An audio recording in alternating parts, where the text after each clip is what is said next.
ఇప్పుడు వరహాలరావు గారు ఒక్క రెండు మాటలు పూజ్య గురువులు చాగంటి కోటేశ్వరరావుని ఉద్దేశించి మాట్లాడతారు.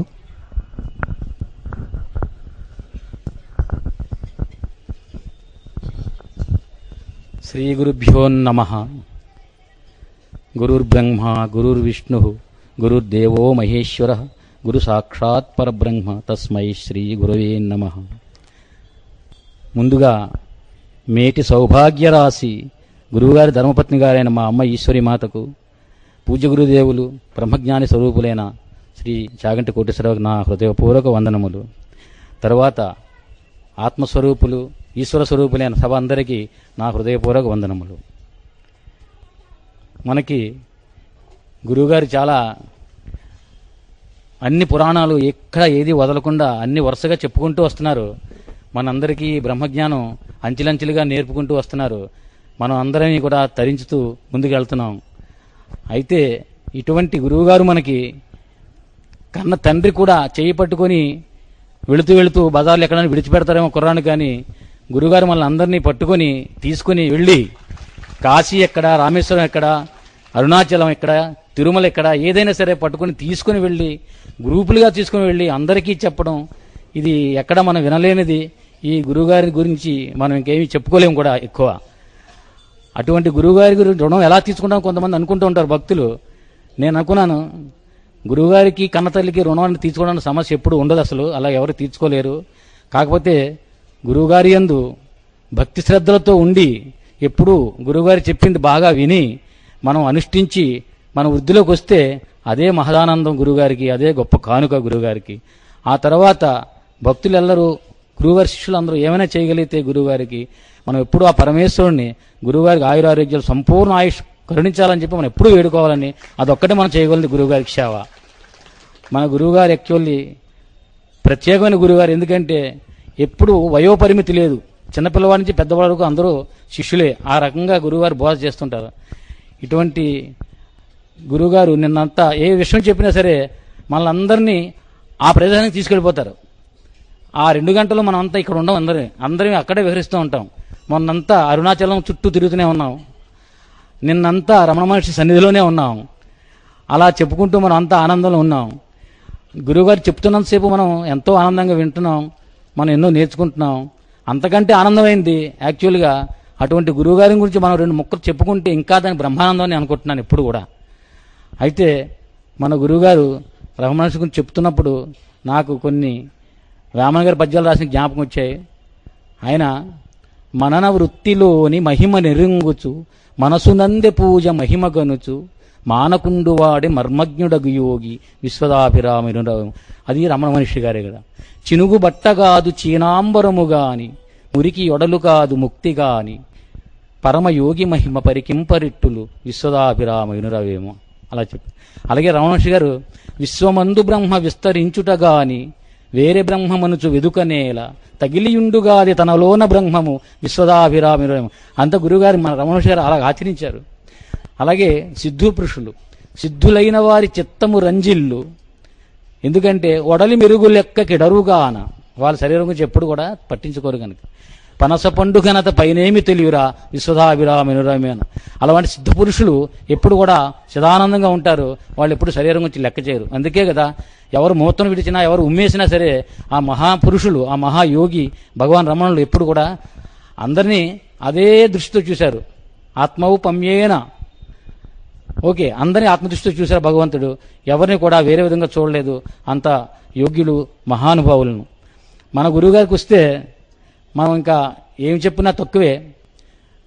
గురువుగారు ఎప్పుడు ఒక పద్యం ఉంది, గురువు చిల్లగింజ కుంభమీ దేహంబు ఆత్మకలుష పంకం అడుగుబట్టు తేరి నిలిచనేని దివ్యామృతమ్మురా విశ్వదాభిరామినురవేం. అంటే మనం అందరం ఉన్నాం, మన ఆత్మలో తల రకంగా ఉంటాయి.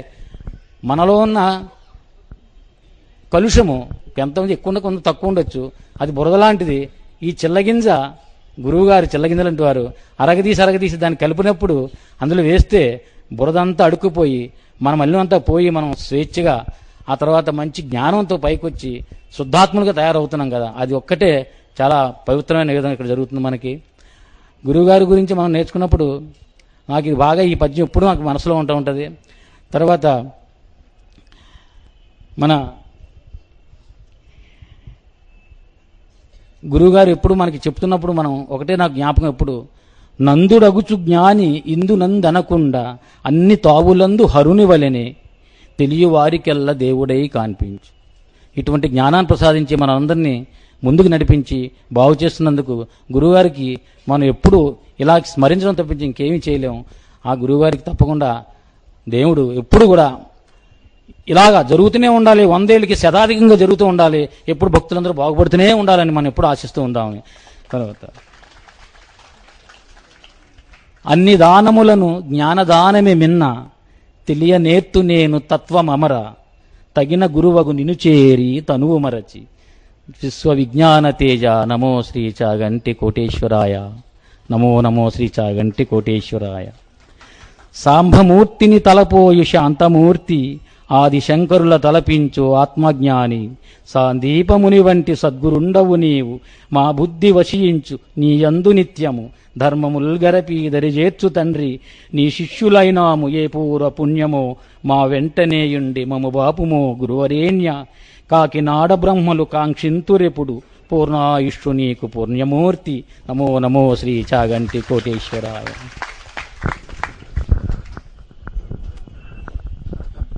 ఇప్పుడు గురువుగారి అభిమాని శ్రీ పెద్దటి రామం గారు పూజ్య గురువులు కోటేశ్వరాన్ని పుష్పమాలంకృతం చేస్తారు.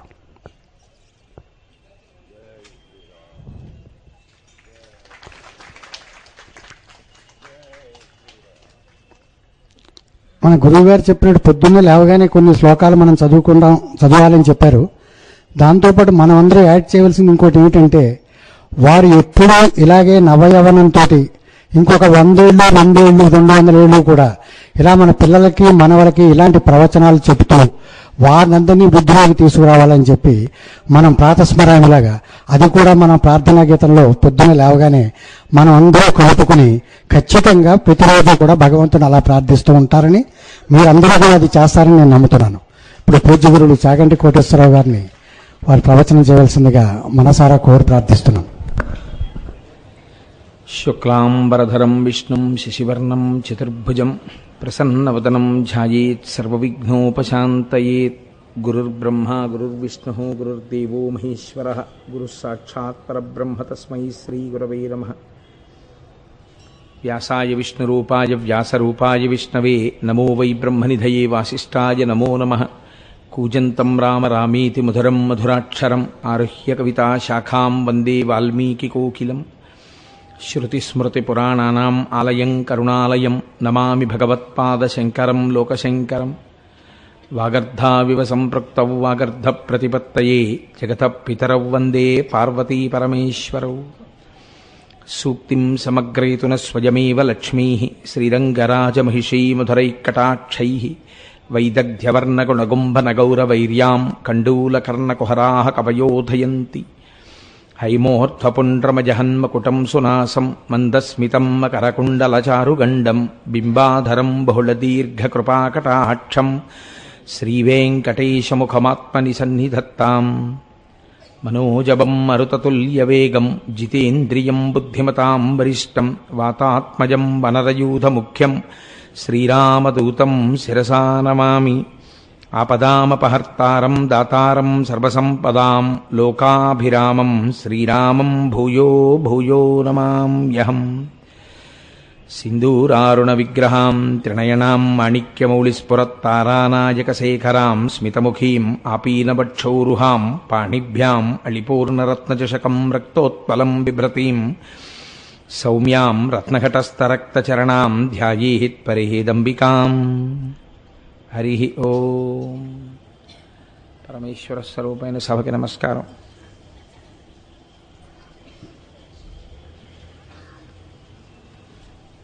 ప్రదోష వేళలో శివాష్టోత్తరంతో ప్రారంభం చేద్దాం. ధవళవపుషమిందోర్మండలే సన్నివిష్టం భుజగవలయహారం భస్మదిగ్ధాంగమీశం మృగయ పరశుపాణిం చారుచంద్రార్ధమౌళిం హృదయకమలमध्ये సంతతం చింతయామి. శివో మహేశ్వరः శంభుః పినాకీ శశిశేఖరः వామదేవో విరూపాక్షः కపర్దీ నీలలోహితः శంకరः శూలపాణిశ్చ ఖట్వాంగీ విష్ణువల్లభः సిపి విష్టోంబికానాథः శ్రీకంఠో భక్తవత్సలः భవః సర్వస్త్రిలోకేశः శితికంఠः శివాప్రియः ఉగ్రః కపాలీ కామారీ అంధకాసురసూదనः గంగాధరో లలాటాక్ష కాలకాలః కృపానిధిః భీమః పరశుహస్తశ్చ మృగపాణిర్జటాధరः కైలాసవాసీ కవచీ కఠోరస్త్రిపురాంతకः వృషాంకో వృషభారూఢో భస్మోద్ధూళిత విగ్రహः సామప్రియः సర్వమయస్త్రయీమూర్తిరనీశ్వరः సర్వజ్ఞః పరమాత్మా చ సోమసూర్యాగ్నిలోచనः హవిర్యజ్ఞమయः సోమః పంచవక్త్రः సదాశివः విశ్వేశ్వరో వీరభద్రో గణనాథः ప్రజాపతిः హిరణ్యరేతా దుర్ధర్షో గిరిశో గిరీశో నఘః భుజంగభూషణో భర్గో గిరిధన్వీ గిరిప్రియః కృత్తివాసాః పురారాతిర్భగవాన్ ప్రమదాధిపః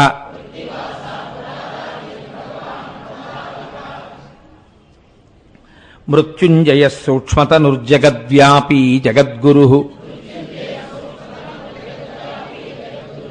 వ్యోమకేశో మహాసేన జనకశ్చారు విక్రమః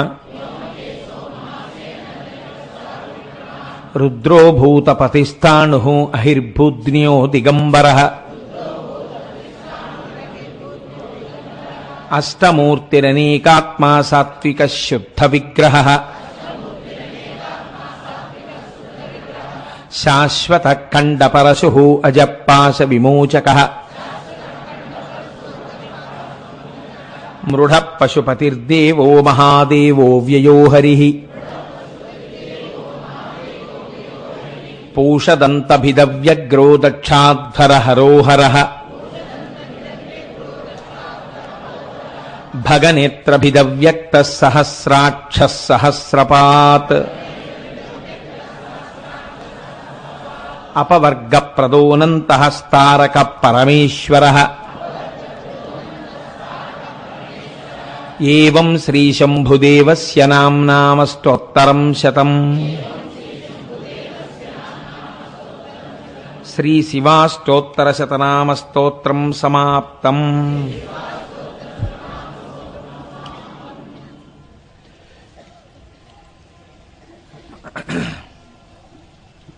ఈనాడు విభూతి ధారణకి సంబంధించినటువంటి కొన్ని విషయాలు మీతో ప్రస్తావన చేస్తాను అని చెప్పాను. ఇది శివమహాపురాణాంతర్గతమైనటువంటి విషయం. మీరు చూడండి, విభూతి ధారణము అన్నది దీని కొరకు చేయవలెను. అంటే పూజ చేసేటప్పుడే మనం ఒక రకమైనటువంటి విధానమునందు సిద్ధమై పూజాగృహమునందు ప్రవేశించవలే. నేను ఆఫీస్కి బయలుదేరుతున్నాను అనుకోండి, నేను ఆఫీస్కి బయలుదేరేటప్పుడు నా పక్కన కూర్చున్న వాళ్ళకి ఇదేమిటండి ఈయన బొత్తిగా ఇలా వారం రోజులు ఒకే ప్యాంటు చొక్కా వేసుకుంటారు అని అనిపించకూడదు కదా. కాబట్టి ఏదో ఉతికి ఇస్త్రీ చేసినటువంటి ఒక ప్యాంటు షర్టు వేసుకుని ఆఫీస్లో నాకు ఇచ్చిన ఉద్యోగం చేయడానికి ఒక పెన్ను జేబులో పెట్టుకుని, మార్గమధ్యంలో ఏదైనా అవసరం పడుతుందేమో అని ఒక 25-50 ఉన్న పర్సు ఒకటి జేబులో పెట్టుకుని, ఓ జేబు రుమాలు పెట్టుకుని నేను ఆఫీస్కి వెడతాను కదా. ఇవి లేకుండా నేను ఆఫీస్కి వెళ్ళాను అనుకోండి, ఒకవేళ జేబు రుమాలు మర్చిపోయాను, పెన్ను మర్చిపోయాను, పర్సు మర్చిపోయాను, లేకపోతే ఒకనాడు బీరువా తాళాలు కనపడక గుమ్మిలో మాసిబట్టలు వేసినటువంటి గుమ్మిలోంచే నలిగిపోయిన ప్యాంటు చొక్కా వేసుకుని వెళ్ళవలసి వచ్చింది. ఒక ఉదాహరణకి. ఇప్పుడు నన్ను ఇలా మీరు ఆఫీస్కి వచ్చారు కాబట్టి మిమ్మల్ని ఉద్యోగం చెయ్యనివ్వం, మీరు క్యాజువల్ లీవ్ పెట్టి వెళ్ళిపోండి నన్ను ఎవరు అనరు. కానీ నేను ఉద్యోగం చెయ్యవచ్చు. కానీ ఇబ్బంది ఎక్కడ వస్తుందంటే బాగా సన్నిహితులైన వాళ్ళు, ఏమిటి కోటేశ్వరారు ఇవాళ బట్టలు ఏమిటి అలా అంత నలిగిపోయిన వేసుకున్నారు ఎప్పుడు లేనిది అంటారు. లేకపోతే వెళ్ళగానే అయ్యా ఇవాళ పెన్ను మర్చిపోయండి, ఒక్కసారి మీ పెన్ను ఇవ్వండి అటెండెన్స్లో సంతకం పెట్టడానికి అనాలి. ఆ తర్వాత మళ్ళీ ఏదైనా పని చేయాలంటే మీ దగ్గర 2 పెన్నులు ఉన్నాయండి, ఓ పెన్ను ఇస్తారా అని అడగాలి. అంటే మీరు ఏ ప్రధానమైన కార్యక్రమం కోసమని వెళ్ళారో ఆ కార్యక్రమాన్ని భంగం చేస్తాయి ఈ ఉపకరణములు లేకపోవడం. మీరు ఒక పూజా మందిరంలో ప్రవేశించినప్పుడు మీరు లోపలికి ప్రవేశించేటప్పుడు కూడా మీరు అలా తయారై వెళ్ళండి అని శాస్త్రం చెప్పింది. అందుకని ఒక వైదికమైనటువంటి దుస్తులు వేసుకుని వెళతాం. నేను ఇప్పుడు ప్రవచనానికి ఒక ప్యాంటు షర్టు వేసుకుని వచ్చి చెప్తాను అని అన్నాను అనుకోండి, అది నీ కర్మ, మేమేం చేస్తా ఉంటారు మీరు. అంతేగాని మీరు ప్యాంటు చొక్కా వేసుకుంటే మేము వినాం అని మీరేమన్నారు కదా. కానీ నేను ఆఫీస్ నుంచి రాగానే ఆ ప్యాంటు చొక్కా విప్పేసి స్నానం చేసి సంధ్యావందనం చేసుకుని నేను ఒక పంచె కట్టుకుని ఉపన్యాసానికి ఎందుకు వస్తాను అంటే ఇక్కడ నేను నిర్వహించేటటువంటిది ఒక వైదికమైన ధర్మం. దీనికి తగిన దుస్తులతో నేను రావాలి. అంతేకాని నేను ఒక టీషర్ట్ ఇన్షర్ట్ చేసుకుని వచ్చినా అభ్యంతరం ఏమి ఉండదు, ఎందుకంటే నేను చెప్పేదేదో నేను చెప్తాను. కానీ కొంచెం చూసినప్పుడు ఈయనకి ఆచరణ యోగ్యత లేనట్లుంది, పాపం చెప్తున్నాడు కానీ ఆ చెప్పేదానికి ఈయన వేషానికి అంత సరిపోవట్లేదు అంటారు మీరు. కాబట్టి వేషమునకు బాహ్య చిహ్నములకు శౌచమునకు భగవంతుని యందు మనస్సు రమించుటకు ఒక దగ్గర సంబంధం ఉంది. మీరు పూజామందిరంలో ప్రవేశం చేసినప్పుడు శాస్త్రం అంది ఒక విషయాన్ని తలంపునందు పెట్టుకుని కూర్చో. పూజకి కూర్చునేటప్పుడు ఇవన్నీ నీ తీసుకొచ్చిన విగ్రహాలు, ఇదిగో ఈ పూజామందిరం అంతా నేను ఫలానా చోట చేయించి తెచ్చుకున్నాను, లేకపోతే నాకెవరో దీన్ని బహూకరించారు, ఈ భావన చేత నీవు ఉండవద్దు. నీ ఇంట నువ్వు ఎక్కడ ఈశ్వరుణ్ణి కూర్చోపెట్టి ఉంచావో దాన్ని సింహాసనము అని పిలవాలి. మిగిలినవి సోఫాలు కుర్చీలు, సింహాసనం ఇంటికి ఈశాన్యంలో ఉంది. సింహాసనమునందు ఎవరుంటారు? మీ ఇష్టం వచ్చిన వాళ్ళని పెట్టే అధికారం మీకు లేదు. అది అంతకన్నా భ్రష్టత్వం మనుష్య జీవితంలో ఇంకోటి లేదు. మీకెవరో నచ్చారని తీసుకొచ్చి సింహాసనంలో పెట్టి పూజ చేస్తానంటే వాళ్ళని ఆచార భ్రష్టుడు అని పిలుస్తుంది శాస్త్రం. అలా తొలగించినటువంటి ఫలితం తర్వాత తరాల మీద పడిపోతుంది. వెళ్ళి మీ ఇష్టం వచ్చినట్టు మీరు పూజ చేయడానికి వీలుండదు. మీ ఇంటికి పూర్వాచారంగా మొట్టమొదటి నుంచి వంశంలో సంప్రదాయపరంగా సింహాసనమునందు కులదేవతగా ఎవరున్నారో వారిని మాత్రమే అర్చన చెయ్యాలి. మిగిలిన ఎవరైనా సరే వారికి పరివార దేవతలు అవుతారు. లేదా వీరందరి అనుగ్రహంతో నేను వారిని చేరుతున్నాను అనాలి, అథవా వారే వీరి స్వరూపంలో ఉన్నారనాలి. అప్పుడు మీకు అభేద భావన వస్తుంది. ఉదాహరణకి రేపు శనివారం నాకు కాసేపు విష్ణు సహస్రనామ స్తోత్రం చదువుకుని వెంకటేశ్వర సుప్రభాతంతో నా పూజ ప్రారంభం చెయ్యాలి అని నేను అనుకున్నాను అనుకోండి.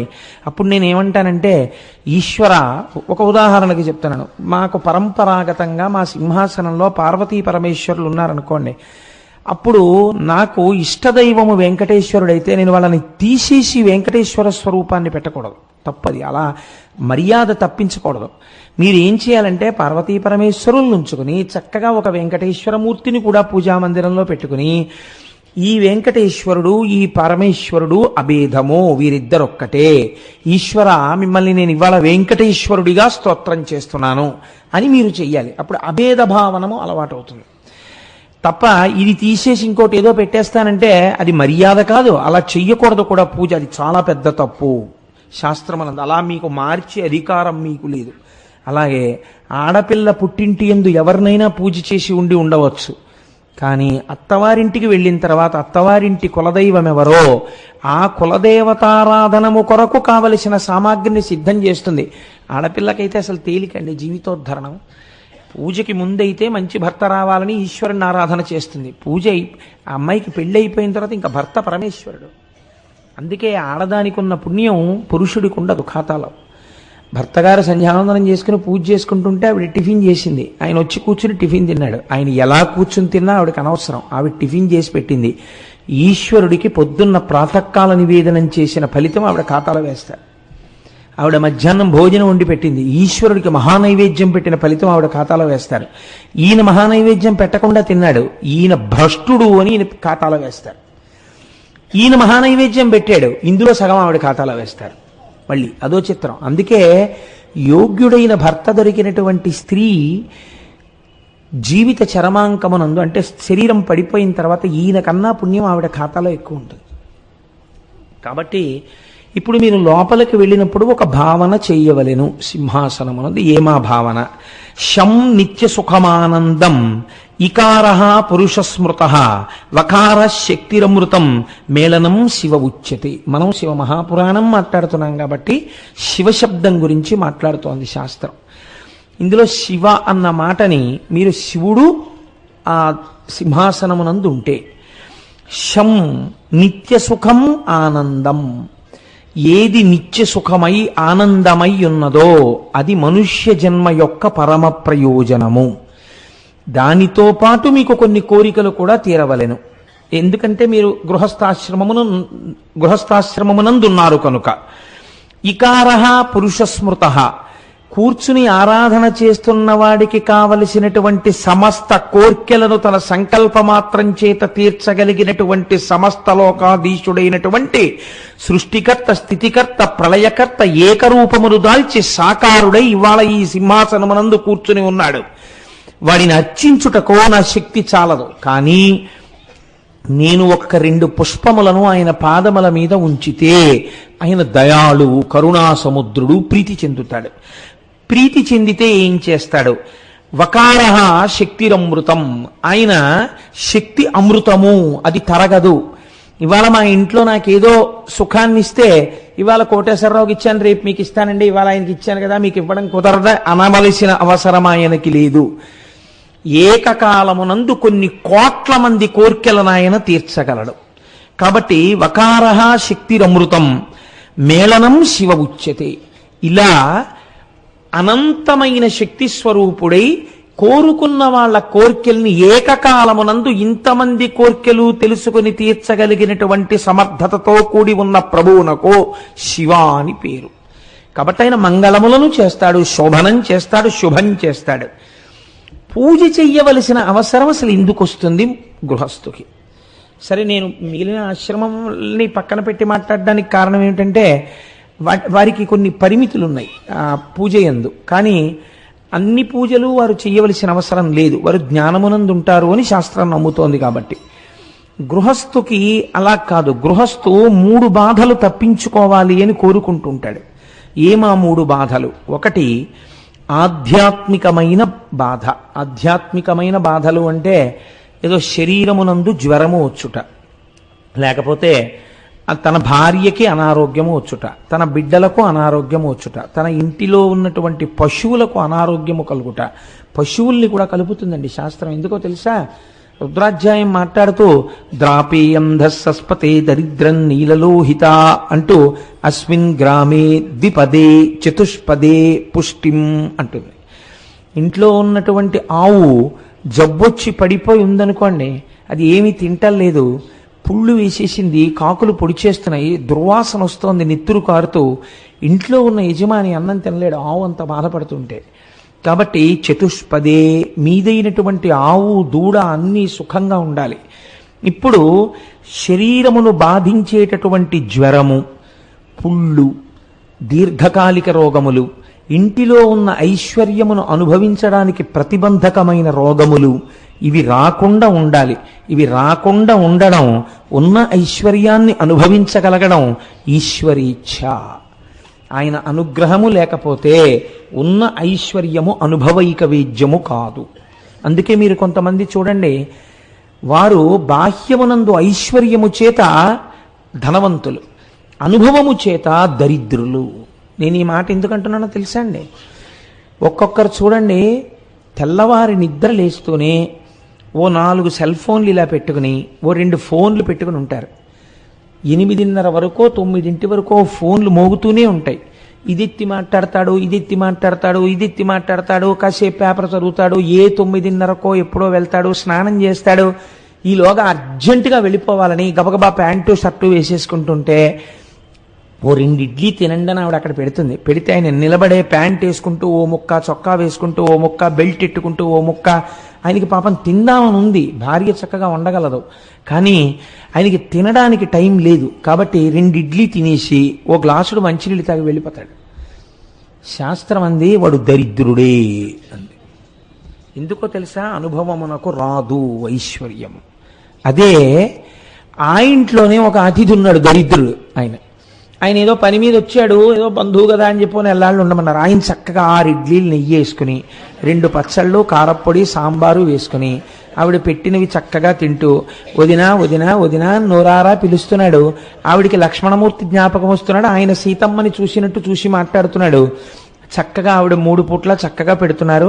ఆయన నాకు సీతమ్మ తల్లి చేతి ప్రసాదం దొరికినట్టు దొరికిందంటున్నాడు. ఆయన పని అయ్యే వరకు ఉన్నాడు, తిన్నాడు, వెళ్ళాడు. ఈ నెల్లాళ్ళు ఆయనే ఈశ్వర్యవంతుడు అంది శాస్త్రం. మీరు కొంతమందిని చూడండి, నాకు కొంతమంది తెలుసు, ఇంట్లో అన్నీ ఉంటాయి, వాళ్ళు మాత్రం సరే వద్దులేండి బాగుండదు. కాబట్టి ఆధ్యాత్మికమైన అనారోగ్యము అనగా శరీరమునందొచ్చేటటువంటి వ్యాధి, జ్వరాదులు, పుళ్ళు పుట్టడం ఇలాంటివి, ఇవి వద్దంటే ఏం ఆగిపోవు, వస్తుంటాయి. చేసిన పాపం ఎలా పోవాలి? కాబట్టి వస్తుంది, వచ్చి పీడిస్తూ ఉంటుంది. కానీ ఆ శాస్త్రం ఒక పెద్ద మినహాయింపు ఇచ్చింది. ఏమా మినహాయింపు అంటే, మూలఘాతి కాని పాపం ఉంటుంది. అంటే అది పడగొట్టేది శరీరాన్ని. శరీరంలో అనారోగ్యం ఉంటుంది, కానీ ఆయన ఆ ఇంట్లో ఉండగలడు, చక్కగా తిరుగుతూ ఉండగలడు, చక్కగా పూజ చేసుకోగలడు, 10 మందితో మాట్లాడుతూ ఉండగలడు. కానీ కొన్ని ఆయన చేయడానికి భయపడుతూ ఉంటాడు. ఆయనకి ఉంటుంది మనస్సులో, ఇంత చక్కగా ఆవకాయ అన్నం తిందామని, బీపీ ఉంది, తిన్నామంటే రీడింగ్ పెరిగిపోతుందంటారు డాక్టర్ గారు. కాబట్టి పాపం పిల్లలు తింటుంటే చూసి ఒక్క ముద్ద పెట్టు నాకు చాలని చెప్పి చేతిలో ఒక్క ముద్ద పెట్టించుకుని ఆ ముద్ద తిని, బాబా ఆ సాయిబాబా గుడిలో కావాలంటే రేపు నేను సాంబ్రాణి స్టిక్స్ కొని ప్యాకెట్ ఒకటి తెచ్చి పెడతాను, ఈ అగరత్తులు వెలిగించకండాయా బాబు. కాబట్టి మనం అక్కడికి తీసుకొచ్చినప్పుడు భగవంతుని రోలకి భావతంత్రులు తెగిపోతాయి. తెగిపోతే వచ్చే ప్రమాదం ఇదే. అది ఆ ధార అలా వెళ్ళిపోవాలి తప్ప, ఆ ధార మధ్యలో తెగిపోయిందంటే వస్తున్నటువంటి ఆ ధార పక్కకి వెళ్ళిపోతుంది. కాబట్టి ఆధ్యాత్మికమైనటువంటి అనారోగ్యము, అది కూడా మహాపాపం ఒకటి ఉందనుకోండి, మహాపాపము పుణ్యము 2 ఉంటే ఏకకాలమునందు అనుభవిస్తాడు. ఎలా అనుభవిస్తాడు అంటే, ఒక బీపీ ఉంది కానీ మూలఘాతి కాదు, మంచాన పడిపోడు, శరీరానికి ఏం ప్రమాదం వచ్చేసేది, హాయిగా చక్కగా ఉంటాడు, తిరుగుతూ ఉంటాడు. కానీ కొన్ని తినడానికి వీలుండదు, మూలఘాతి కాకుండా తిరుగుతూ ఉంటాడు. దీనిని శాస్త్రం అంటుంది ఆధ్యాత్మికమైనటువంటి ఇబ్బంది. రెండవది ఆదిభౌతికమైన ఇబ్బంది. ఆదిభౌతికం అంటే ఇంట్లో ఏవో కొన్ని మంచి వస్తువులు ఉన్నాయి, దొంగెత్తుకుపోయాడు. ఇప్పుడు దొంగ తనకి రోజు అవసరమైనటువంటి ఒక హీరో హోండా మోటార్ సైకిల్ని ఎత్తుకుపోయాడు. ఎత్తుకుపోతే ఆదిభౌతికమైన కష్టం వచ్చిందా లేదా? వచ్చింది. కానీ తీసుకోగలిగినటువంటి సంస్కార బలం ఎలా ఉంటుందంటే, వాహనమును తీయడమా వాహిని తీసేయడమా అన్న స్థితి వస్తే ఈశ్వరుడికి ఒక్కొక్కసారి ఏం చేస్తాడంటే, వాహిని బ్రతికించి, అంటే వాహనం మీద తిరిగేవాడిని బ్రతికించి వాహనాన్ని తీసేస్తాడు. అలా కూడా ఉంటుంది గమ్మత్తు. ఎందుకంటే వాహనం వాహిని నిరూపిస్తుంది. ఇప్పుడు అక్కడ 50 కారు కనపడింది అనుకోండి, కారు దొరగారిది, కానీ ఆ కారు అక్కడ కనపడితే కోటేశ్వరరావు వచ్చేసారంటారు కదండి. కాబట్టి ఆ కారుకి కోటేశ్వరరావు గారికి దొరగారికి ఒక అవినాభావ సంబంధం ఉంది. దొరగారు సభలో కనపడ్డారనుకోండి, కోటేశ్వరరావు కూడా వచ్చేసి ఉంటారు. ఎందుకంటే దొరగారు వచ్చారంటే కోటేశ్వరరావు వస్తారు, ఇద్దరు కలిసే వస్తారు. దొరగారు వెళ్ళిపోయారంటే కోటేశ్వరరావు వెళ్ళిపోయారు. సాధారణంగా అలా దొరగారు వెళ్ళిపోయి కోటేశ్వరరావు ఉండడం, దొరగారు వచ్చి కోటేశ్వరరావు రాకపోవడం ఉండవు కదా, ఎప్పుడో ఏదో అసాధారణ పరిస్థితులలో తప్ప. కాబట్టి వస్తువులు వెళ్ళిపోవుట అంటే దొంగతనము చేయబడుట, ఇది కూడా బాధే కదండి. మాకు జ్వరం రాకపోతే పోయింది కానండి, ఎత్తుకుపోయాడు పోన్లు ఎదురు అని చెప్పి ఊరుకుంటారేంటి? ఓ మోటార్ సైకిల్ పోతే ఎంత బాధగా ఉంటుంది. 50,000 రూపాయల మోటార్ సైకిల్ దిక్కుమాలండి, అది ఎత్తుకుపోవాలా అని చాలా బాధపడతాం. అంటే వస్తువులు పోవుట, దీని వలన ఆది భౌతిక దుఃఖము అని పిలుస్తారు. మూడవది ఆది దైవిక దుఃఖములు. ఇవి మీరు మీ సమస్త శక్తులను ఒడ్డి ఆపలేనివి. ఇవి వస్తే ఒకరిని ఇద్దరిని బాధించవు. ఒక సునామీ, ఒక అంటువ్యాధి ప్రబలుట, ఒక పెద్ద అగ్నిహోత్రం అంటుకొనుట, లేకపోతే వరదలు వచ్చుట, అతివృష్టి, అనావృష్టి, వీటిని ఆది దైవికములు అని పిలుస్తారు.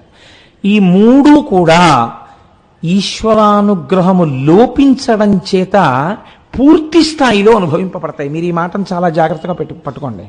పూర్తి స్థాయిలో అనుభవింపబడుట అంటే ఈశ్వర భక్తి లేదనుకోండి, భగవంతుని ఎడల భక్తితో లేకపోతే కష్టము ఎంత పూర్తి స్థాయిలో రావాలో అంత పూర్తి స్థాయిలో వస్తుంది.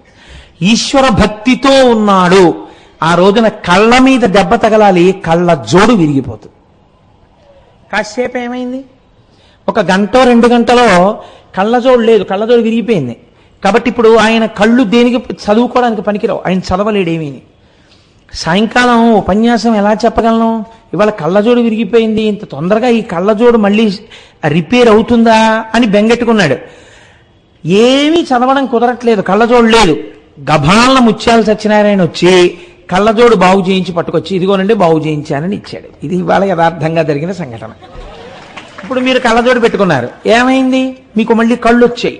అంటే ఇవాళ మీ కంటి మీద ఏదో దెబ్బ తగలాలి, మీకు చూడ్డంలో ఇబ్బంది రావాలి కొంతసేపు. ఈశ్వరుడు ఏం చేస్తాడంటే, ఆయన అనుగ్రహం ఉంటే, వీడు నన్ను నమ్ముకుని శివమహాపురాణం చెప్పుకుంటున్నాడు, వీడి కళ్ళకి దెబ్బ తగిలితే ఉపన్యాసము చెప్పగలడా చూసి. కాబట్టి ఏం చేస్తాడు, కంటి వెంట నీరు కారుతూ చూడలేక చెప్పలేని స్థితి నుంచి గట్టెక్కించి ఒక 2 గంటల సేపు కళ్ళజోడు లేకుండా చేస్తాడు. ఇప్పుడు ఏమవుతుంది, ఓ 2 గంటలు మీకు పుస్తకం ఉండదు, కళ్ళజోడు లేదు ఎలా, కళ్ళజోడు లేదు ఎలా, కళ్ళజోడు లేదు ఎలా అని కళ్ళకే దెబ్బ తగిలితే ఎంత బాధపడాలో కళ్ళకి ఉపకరణమైన కళ్ళజోడు లేక అంత బాధపడతారు. కానీ తగ్గిపోయిందా లేదా దాని ప్రమాదం, తగ్గిపోతుంది. ఈశ్వరానుగ్రహం మిమ్మల్ని రక్షించేస్తుంది.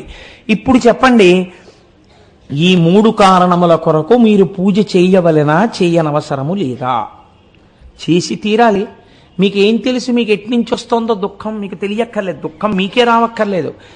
మిమ్మల్ని బాగా ఆశ్రయించిన వారికి వచ్చిందనుకోండి, ఒక భార్యకో బిడ్డకో పశువుకో వచ్చినా తన మనసు ఖేదపడుతూనే ఉంటుంది కదా. కాబట్టి తానే కాదు తన వారందరూ కూడా రక్షింపబడాలి. నేను తరచు చెప్తుంటాను, అందుకే మనకి అష్టోత్తరంతో పూజ అంటారు. 108 నామాలు పెట్టడానికి కారణం ఏమిటో తెలుసా అండి? ఇదే కారణం. 12 రాశులు అని ఉంటాయి మనకి. ఈ 12 రాశుల్లోకి పాదాలు వెడతాయి, నక్షత్రముల యొక్క పాదములు. అవి సాధారణంగా 9 పాదాలు చప్పున వెడుతూ ఉంటాయి. 12 రాశుల్లో 12 9 108. మీ వాళ్ళందరూ ఎక్కడెక్కడ ఏ ఏ రాశుల్లో ఉన్నారో, ఏ ఏ గ్రహాల వల్ల ఏ బాధలు పడాలో యజమాని ఏం చేస్తాడంటే వీళ్ళందరినీ రక్షించడానికి తాను అష్టోత్తరంతో పూజ చేస్తాడు. ఋషో చెప్పిన అష్టోత్తరాలు వాడాలి. మీ సొంత అష్టోత్తరాలు కొత్త కొత్త అష్టోత్తరాలు వాడితే కుదరదు. ఋషిప్రోక్తములైన అష్టోత్తరములను పూజ యందు అనుసంధానం చేయాలి. అనుసంధానము చేసి ఋషుల చేత నిర్ణయించబడినటువంటి స్వరూపములను ధ్యాన శ్లోకములతో పూజ చేస్తే ఈ 12 రాశుల యందు ఇబ్బందులు పడి మీరు బాధపడవలసినటువంటి ఇబ్బందిని ఇవి తప్పిస్తాయి. కాబట్టి 108 ఇవ్వడం వెనకాతల ఉండేటటువంటి రహస్యం అది. మీ మనసు ఇంకా రమించింది అనుకోండి, సహస్రం చెప్తారు, అనంతము, ఇంకా నా మనసు రమించిపోతోంది, ఇంతకన్నా చెప్పలేనని 1000 నామాలు చెప్తారు. కాబట్టి ఇప్పుడు ఏమైంది, దీని కొరకు పూజ చేయవలెను. శివమహాపురాణం కదండి మనం చెప్పుకుంటున్నాం. అప్పుడు శివుడును సాకారముగా చెయ్యాలా, లింగరూపిగా చెయ్యాలా? మనం అందాక అనుకుందాం లింగరూపముగా చేస్తున్నారని అనుకుందాం. ఎందుకంటే శివుడికి సాకారమైన దేవాలయములు చాలా తక్కువగా ఉంటాయి, శివలింగములుగానే ఉంటాయి. అప్పుడు కామ్యము కొరకు ఒక పూజ చేస్తే లేదా అర్చన చేస్తే కలియుగమునందు ఎటువంటి శివలింగమును ఆరాధన చేయవలే. ప్రత్యేకమైన దీక్షలున్న వాళ్ళని శివ విషయంలో నేను చెప్పట్లేదు శంకరం గారు, నేను సామాన్యమైన విషయంలో చెప్తున్నాను.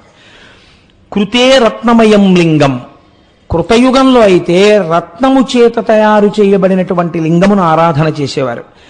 త్రేతాయాం హేమ సంభవం, త్రేతాయుగంలో అయితే బంగారముతో చేయబడినటువంటి శివలింగాన్ని ఆరాధన చేశారు. ద్వాపరే పారదం శ్రేష్టం. ద్వాపర యుగంలో పాదరసంతో చేయబడినటువంటి లింగాన్ని చేసేవారు. ఇప్పుడుకి మీరు త్రివేణి సంగమం దగ్గరికి వెడితే అలహాబాద్ బ్రహ్మాండమైన పాదరసలింగం దేవాలయం ఉంటుంది. చూసి తీరాలి నిజంగా, ఇంకెంత వెళ్ళిపోతాంగా. పార్థివంతు కలౌయుగే, కలియుగంలో అయితే పార్థివలింగాన్ని ఆరాధన చెయ్యాలి. అంటే మట్టితో చేయబడినటువంటి శివలింగాన్ని ఆరాధన చెయ్యవలే. ఈ ఆరాధన చేసేటప్పుడు శాస్త్రం అంది, మీకు ఇందాక చెప్పానే ఆఫీస్కి వెళ్ళేవాడు ఎలా పెడతాడో అలా మీకు ఇక్కడ శౌచముతో పూజామందిర ప్రవేశము జరిగి మీ మనస్సు బాగా నిలబడుట కొరకు వినా భస్మ త్రిపుండ్రేణ, వినా రుద్రాక్షమాలయ, వినా బిల్వపత్రం వినానైవ పూజయేచ్చం కరంబుదః. ఈ మూడు లేకుండా పూజ జరగకుండా సాధ్యమైనంత మటుకు చూసుకో. ఏవి? వినా భస్మ త్రిపుండ్రేణ, భస్మను అనగా తేలికగా చెప్పాలంటే బూడిద, దాన్ని త్రిపుండ్రములుగా 3 గీతలుగా లలాటమునందు పెట్టుకోకుండా పూజ చేయవద్దు. బొటనవేలితో ఇలా పెట్టే అధికారం ఒక్క గురువుది మాత్రమే. ఒక్క గురువుకొక్కడికే అధికారం. శివలింగం మించి విభూతి ఉండ మీద వేలు పెట్టి ఇలా రాసి బొటనవేలుతో ఆ బొటనవేల్ని తీసి, లేదా పరమేశ్వర స్వరూపంగా ఏదైనా ఆరాధన జరిగితే తన బొటనవేలి చేత లలాటమనందు ఆజ్ఞాచక్రం మీద విభూతి ఒక్క గురువు మాత్రమే అలా పెడతాడు. మీరు విభూతి పెట్టుకుంటే బొటనవేలితో విభూతి ఇలా పెట్టుకునే అధికారము మీకు లేదు. స్త్రీలైనా పురుషులైనా విభూతిని 3 గీతలుగా పెట్టుకోవలసిందే లలాటమునందు. అలా పెట్టుకోకుండా ఉండరాదు విభూతిని. కనుక ఏం పర్వాలేదు, తర్వాత మీరు తెలుసుకుందరు. కానీ తెలియక చేసింది పెద్ద దోషం కాదండి. మీరు తెలుసుకోవడానికే కదా సభలోకి వచ్చారు. అంత వినయంతో ఏదో పొరపాటు జరుగుతుంది, మీరు దిద్దుకుంటారు రేపు. దానివల్ల ఇబ్బంది ఏం లేదు. దానికి మీరేం బెంగ పెట్టుకోకండి. దాన్ని నేను ఎవరిని చిన్నబుచ్చడానికి చెప్పట్లేదు. పిల్లలకి తెలియదు, తెలుసుకుని ఇదవుతారు. తెలుసుకోవాలన్న తాపత్రయంతో వచ్చిన వాళ్ళని చిన్నబుచ్చితే ఉపన్యాసాలు ఎందుకండి ఇంకా. కాబట్టి నేను అలా ఎవరిని చిన్నబుచ్చడానికి మాట్లాడటలేదు. వినా రుద్రాక్షమాలయ, రుద్రాక్ష వేసుకోకుండా రుద్రాక్షమాల పూజ చేయరాదు. 3 బిల్వపత్రం వినానైవ, బిల్వపత్రము లేకుండా పూజ చేయడం అంత మంచిది కాదు. బిల్వపత్రములను సేకరించు. రోజు బిల్వపత్రాలు మాకెక్కడ వస్తాయండి అని అనుకోకండి. బిల్వపత్రాన్ని కొన్ని రోజుల పాటు, నెలల పాటు నిలవ చేసి పూజ చేయవచ్చు. కాబట్టి దానికి ఇబ్బంది లేదు. పూజయేచ్చం కరంబుదః, ఇలా ఈ 3టితో పూజ చేయాలని పండితులైన వారు అనగా పండాహ, జ్ఞానమున్నవారు, భక్తి కలిగిన వారు తాపత్రయపడుతూ ఉంటారు. కాబట్టి ఇవి తప్పకుండా ఉండాలి. ఎప్పుడైతే ఆచమనం చేసి పూజ చేసే అధికారము సిద్ధించినదో అప్పుడు ఆయన యొక్క మెడయందు రుద్రాక్షమాల పడాలి. పడితే ఏమవుతుంది? పూజ చేయడానికి కావలసిన అర్హత ప్రకాశిస్తుంది. ఆ నామోచ్చారణ చేయడానికి, ఆచమనం చేయడానికి అధికారము తనంత తానుగా సిద్ధిస్తుంది. కాబట్టి ఇప్పుడు చూడండి, ఇప్పుడు మీరు ఏం చేస్తారు? పూజా మందిరంలో శివనామమును చెప్తారు. శాస్త్రమంది శివనామము గంగా, విభూతి యమున, రుద్రాక్ష సరస్వతి. ఇవి ఎలా నేను అనుసంధానం చేస్తాను, మీరు తొందరపడకండి. అలా మీరు అనేస్తే సరిపోయిందా అండి అని అనుకోకండి. విభూతి శివనామము గంగ, విభూతి యమున, రుద్రాక్ష సరస్వతి. కాబట్టి ఇప్పుడు ఒక ఆయన గొప్ప శివభక్తుడు ఉన్నాడు. ఆయన లలాటమునందు త్రిపుండ్రములను ధరించినటువంటి వాడై బొట్టు పెట్టుకుని మెడలో రుద్రాక్షమాలలు వేసుకుని శివపూజ పూర్తి చేసి బయటికి వచ్చాడు. ఇప్పుడు అలా బయటికి వచ్చినటువంటి వ్యక్తిని ఒక ఆయన పూజా మందిరంలోంచి బయటికి రాగానే చూశాడు. ఆయన పూజ ఎంత బాగా చేశాడన్నది పక్కన పెట్టండి, కానీ శాస్త్రం అంది అలా శివపూజ చేసి బయటికి రాగానే ఆ వ్యక్తిని ఎవరైనా చూస్తే ఆయన త్రివేణీ సంగమ స్నానం చేసిన ఫలితాన్ని ఆయన ఖాతాలో వేస్తారు. అంత గొప్పవి ఈ 3 వేసుకొని ఉండడం శరీరం మీద. ఇప్పుడు మీరు ఒక్కటి ఆలోచించండి. నేను ఇవాళ భస్మ గురించి కదా మీతో ప్రధానంగా ప్రస్తావన చేస్తానని మీకు చెప్పింది. భస్మ ధారణం చేసేటప్పుడు ఎలా చేయాలి? భస్మ అనగా ఏమి, ఆ విషయాలు నేను ప్రస్తావన చేస్తాను, మీరు తొందరపడకండి. భస్మ ఎలా పడితే అలా పెట్టుకోవచ్చా అంటే శాస్త్రం అంది, మీరు నిద్ర లేవగానే యథార్థమునకు స్నానమయ్యేంత వరకు మీరు ఏ పదార్థమును పచ్చి గంగ కూడా త్రాగరాదు.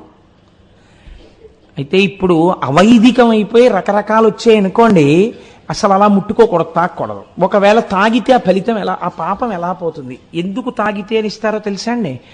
కొన్ని కొన్ని కారణముల చేత శరీరము ఆ నీటిని తీసుకోవలసి వస్తుంది కొంతమంది.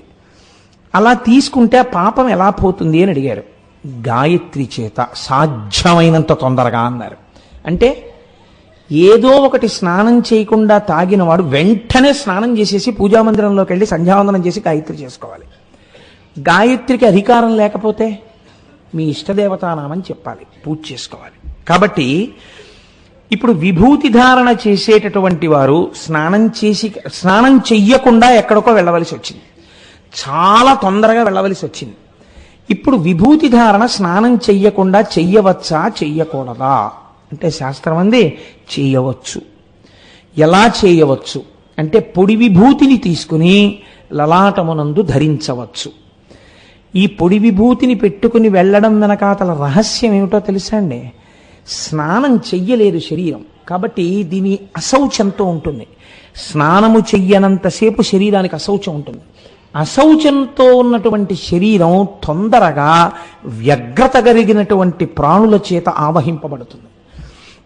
అలా కాకుండా ఉండాలంటే రక్షణ హేతు ఉండాలి. అందుకని విభూతి పెట్టుకోవాలి.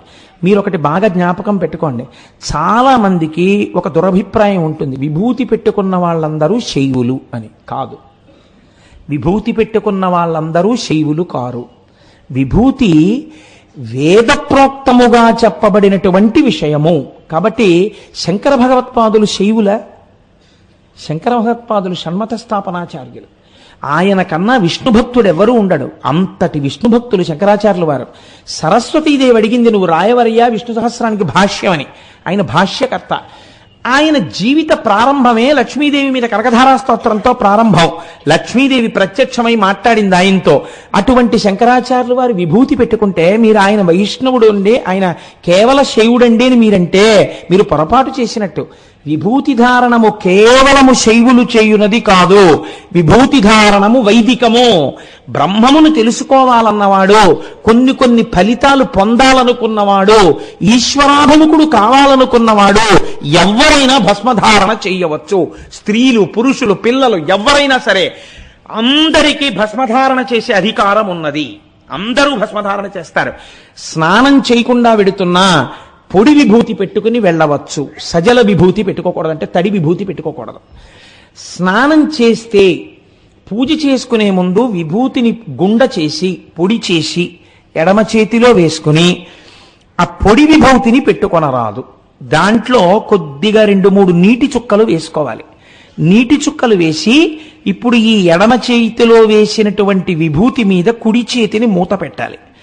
మూత పెట్టి ఆ విభూతి చేత మీకు కలిగేటటువంటి గొప్ప మాహాత్మ్యమును గురించి శబ్దశక్తి చేత మీరు దాన్ని అనుసంధానం చెయ్యాలి.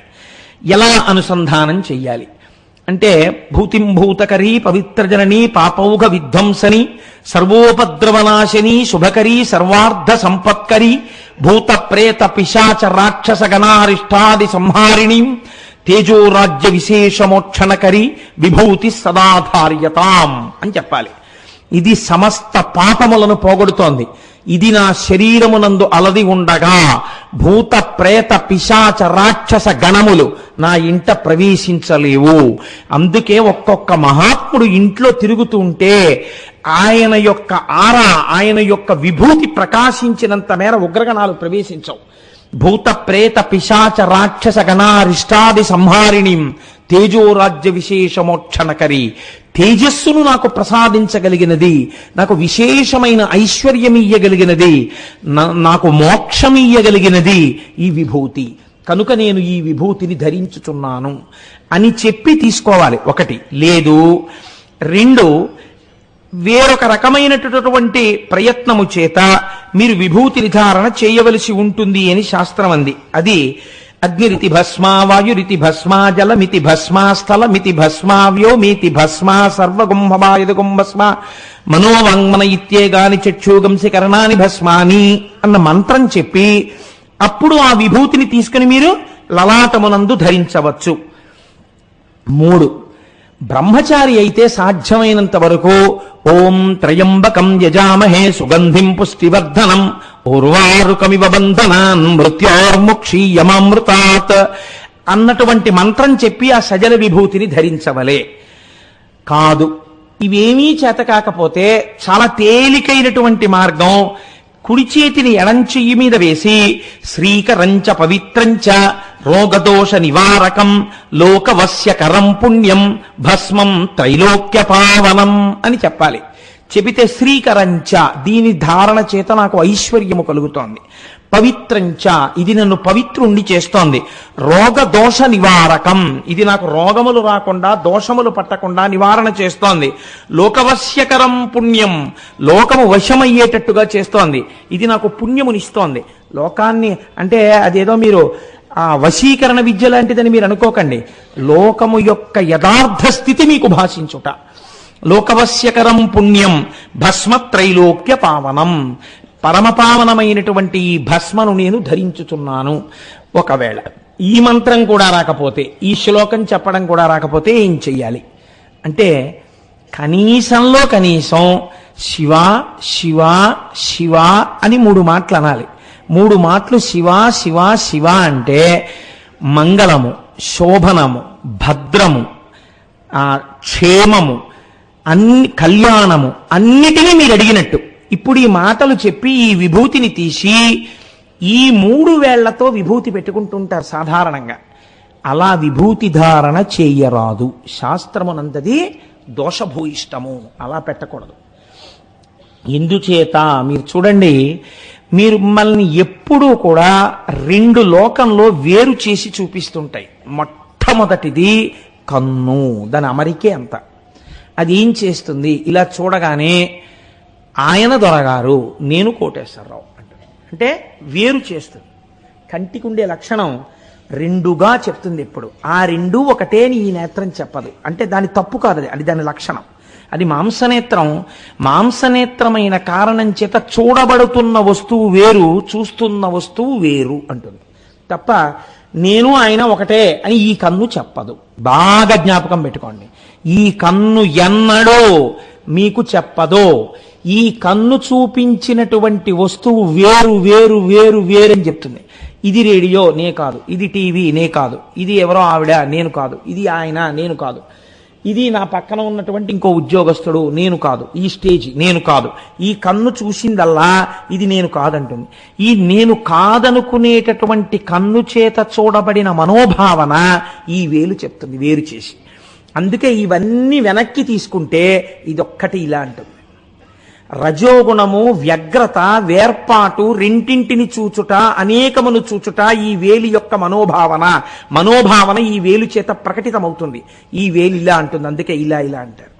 కోపం వచ్చిందనుకోండి ఈ వేలే ఇలా అంటుంది, అంతేగాని ఇలా ఇలా అనరు. అలా అలా అంటే ఇంకోటి అనుకుంటారు, ఇలా ఇలా అంటారు.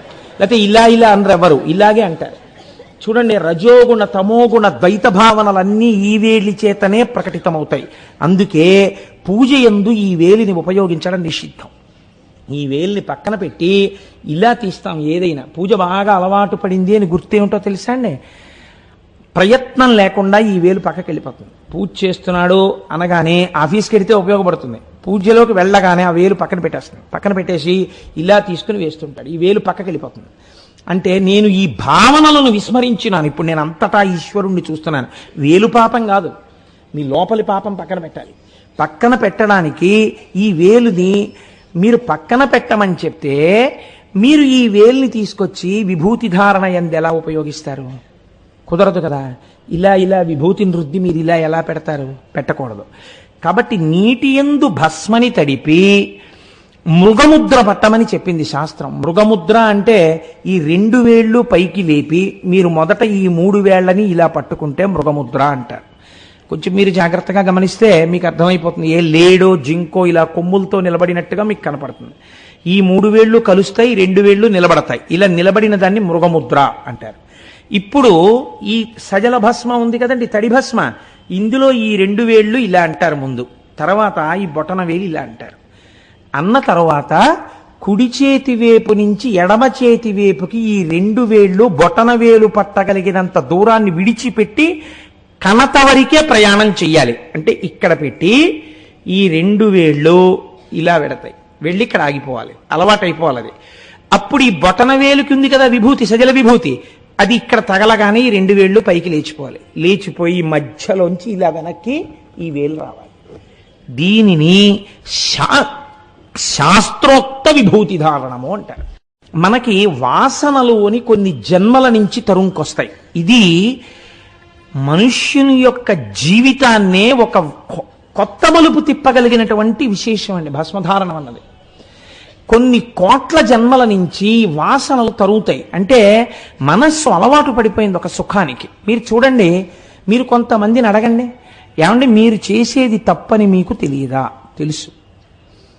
అది వ్యసనమని మీకు తెలియదా? తెలుసు. అలా చెయ్యడం చాలా హేయమైన విషయము అని మీకు తెలియదా? తెలుసు. మరి మీరు ఎందుకు చేస్తారు అని అడిగారు అనుకోండి, అలా చెయ్యకుండా ఉండలేని బలహీనత అండి అంటాడు. దీన్నే శాస్త్రం ఏమందో తెలుసా అండి? వాసనాబలము అంది. నువ్వు దారి తప్పి ఈ గత జన్మల నుంచి ఒక తప్పు పనికి అలవాటు పడ్డావు.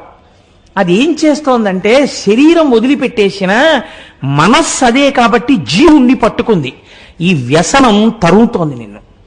కాబట్టి అది ఏం చేస్తుందంటే ఎప్పుడూ నిన్ను పాడు చేసేద్దామనే చూస్తుంది. అందులో మనుష్య జన్మలో మరీ పాడు చేయాలని చూస్తుంది.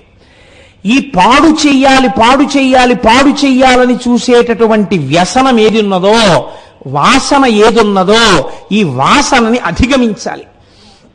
అధిగమించడానికి మీకు ఈశ్వరుడు ఒక్క మనుష్య జన్మలో మాత్రమే బుద్ధి అన్నదాన్ని ఇచ్చాడు. ఇతర ప్రాణులకు ఆ బుద్ధి లేదు. బుద్ధి అనగా మీ వాసనా బలాన్ని గెలిచే ప్రయత్నం మీరు చేయుట, లేదా మీరు తెలిసో తెలియకో భస్మధారణ చేస్తున్నారు. చేస్తుంటే ఏమవుతుంది? అది శివచిహ్నము. శంకరుడు పెట్టుకున్నాడు కదండి భస్మ. శంకరుడు పెట్టుకున్నాడంటే మళ్ళీ మీరు ఏమండి ఇది శైవమా అని అనకండి.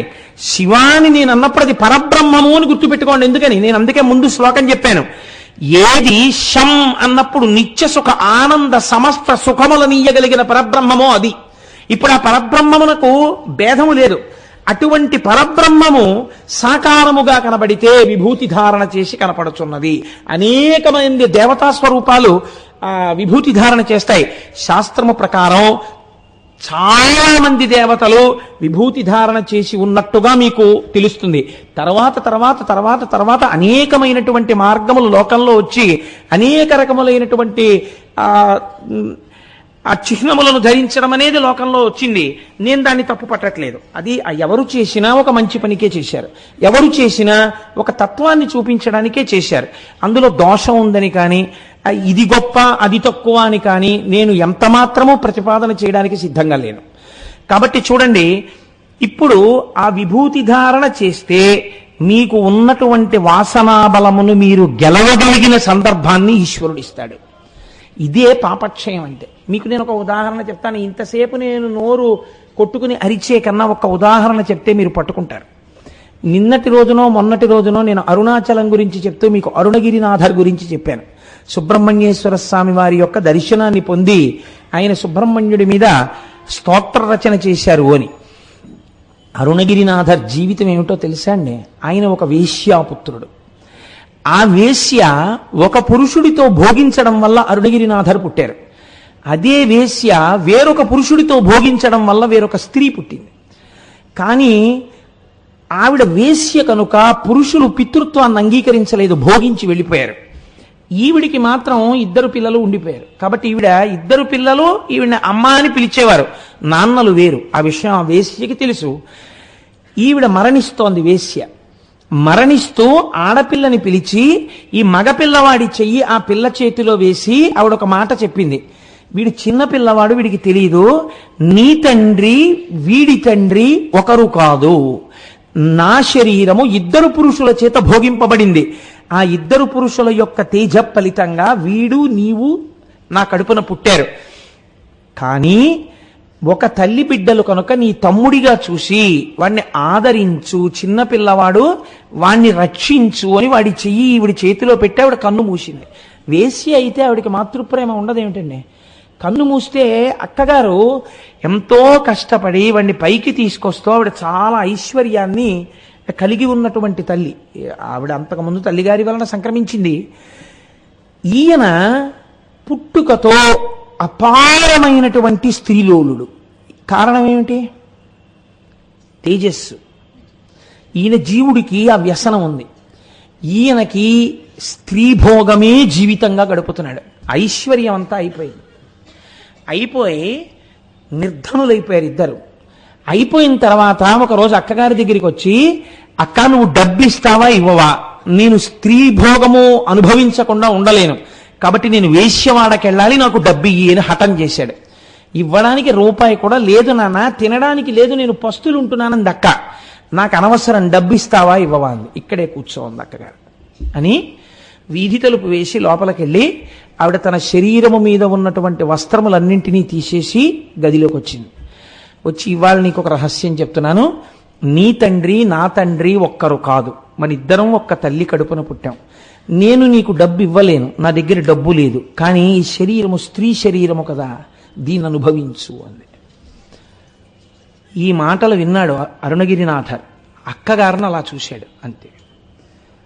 వెంటనే తలుపులు తీసి తను చేసినటువంటి పాపములు జ్ఞాపకానికి వచ్చి పసిపిల్లవాళ్ళ ఏడుస్తూ అరుణాచలం దేవాలయంలోకి వెళ్ళిపోయి, నా పాపమునకు నిష్కృతి లేదు, నేను చేసిన పాపానికి అని ఆ గోపురం ఎక్కి దాని మించి కిందకి దూకేశాడు చచ్చిపోతానని. ఆ మార్పు రాగానే సుబ్రహ్మణ్యుడు పట్టుకున్నాడు. అంతే, ఆయన మహాకావ్య నిర్మాత అయిపోయాడు. ఇప్పటికీ కిలిగోపురంలో చిలకై పాడుతున్నాడు. ఇప్పుడు మీరు చెప్పండి, ఎంతలో వచ్చింది ఈ మార్పు? ఎన్ని జన్మల వాసనాబలమో ఒక్క సంఘటన మార్చింది. అందరి జీవితాల్లో అందరిలో వచ్చే మార్పులకి సంఘటనలు మీకు తెలియనవసరము లేదు. కానీ శాస్త్రం అంది భస్మ, అది నీ పాపములను తీయగలదు. నీ పాపములే ప్రతిబంధకములుగా వచ్చి ఈశ్వరుణ్ణి చేరకుండా భోగాల వైపుకి తిప్పేస్తున్నాయి. అధర్మబద్ధమైన భోగాల కోసం వెంపర్లాడుతున్నావు. అలా వెంపర్లాడకుండా చేయగలిగినది స్మ, భగవంతుణ్ణి నీ స్మరణలోకి తేగలిగినది. కాబట్టి దాని పేరు భస్మ. వేరొక మాట మాట్లాడలేదు. మీరు చూడండి, భస్మ ఎలా తయారవుతుంది? రెండు రకములుగా తయారవుతుంది ఏంది శాస్త్రం. ఒకటి మహాప్రళయమునందు ఏర్పడేటటువంటి భస్మ. అప్పుడు ఆ భస్మ ధరించడానికి మీరు నేను ఉండం, ఎందుకంటే లోకాలన్నీ ప్రళయంలో మునిగిపోతాయి. రెండవది లౌకికమైనటువంటి భస్మ. ఈ లౌకికమైన భస్మ తయారు చేసేటప్పుడు ఇప్పుడంటే శుద్ధ ముక్క యొక్క గుండని ఇచ్చేస్తున్నారు. ఆ భావనతో అలంకారం చేసుకున్నా ఈశ్వరుడు కృప చేస్తాడేమో. కానీ యథార్థమునకు ఆవుల పేడ పట్టి జాగ్రత్తగా కాల్చి దాన్ని విభూతిగా తయారు చేస్తే అది ఎంత గట్టిగా ఎంత తేలిగ్గా ఉంటుందో తెలుసా అండి? మీరు చేత్తో పట్టుకుంటే ఒక పక్షి ఈక కన్నా తేలిగ్గా ఉంటుంది ఇంత విభూతి ఉండ. ఎక్కడ దొరుకుతుందో తెలుసా అండి? శ్రీశైలంలో అమ్ముతుంటారు. ఇప్పటికీ శ్రీశైల దేవస్థానం వాళ్ళు పలకల పలకల ఉండల కింద పోసి అమ్ముతారు. తేలిగ్గా ఉంటాయి. కానీ అవి మీరు బద్దలు కొడదామంటే మన బజార్లో దొరికే రూపాయన్నర బుచ్చుకుని ఇస్తూ ఉంటారు విభూతి ఉండలని. వాటిని ఇలా అంటే పగిలిపోతాయి, అలా పగలవు.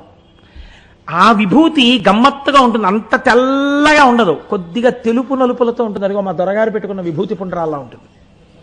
అది ఈ విభూతి ఆవు పేడని కాల్చగా వచ్చిన విభూతి. ఏ ఆవు పేడనే ఎందుకు కాల్చాలి? మీరొక్క విషయం గమనించండి. ప్రపంచమునందు మనుష్యుడు చాలా ఉత్తమమైన ప్రాణి, కానీ మనుష్యుడు విసర్జించినటువంటి మలం ప్రయత్నపూర్వకముగా దేనికి వాడబడదు. ఏవో కొన్ని జంతువులు తింటే తినవచ్చుగాక. అలాగే ఏ సృష్టిలో ఏ ప్రాణి యొక్క మలము కూడా సువాసనతో ఉండి ఉపయోగించడానికి అవకాశము కుదరదు. ఒక్క ఆవు పేడ మాత్రం సుగంధభూయిష్టమై సూక్ష్మక్రిములనన్నింటినీ సంహరించి మంగళప్రదముగా నేలను మార్చి భూతప్రేత పిశాచాదుల వంటివి అక్కడికొచ్చి కూర్చోలేని స్థితిని కల్పించి అక్కడ పూజ చేసుకోవడానికి యోగ్యతని సిద్ధింపచేయగలదు. ఒక్క ఆవు పేడకే శక్తి ఉంది. అందుకే పూర్వం పూజ చెయ్యాలి అంటే ఆవు పేడ అలికేవారు. అందుకే నేను అనుకుంటున్నాను, ఇందులో కొంతమంది సువాసినుల్ని ఎంచుకుని రేపు సుబ్రహ్మణ్యేశ్వర స్వామి వారి యొక్క ఆరాధన చేసేటప్పుడు ఆవు పేడ తెప్పించి ఆ వేదిక కట్టే ప్రాంగణం అంతా వాళ్లతో అలికిస్తాం. ఎంచేతనంటే వాళ్ళ ఆ భాగ్యానికి నోచుకోవాలి కదా, ఆ పుణ్యం ఉత్తినే పోతుందా, కోట్ల జన్మలు కాపాడేస్తుంది. కాబట్టి ఆవు పేడతో పూర్వం అలకడానికి కారణం అదే. అటువంటి ఆవు పేడని కాల్చినప్పుడు వచ్చినటువంటి భస్మ ఏది ఉన్నదో ఆ భస్మ చాలా గొప్ప భస్మ.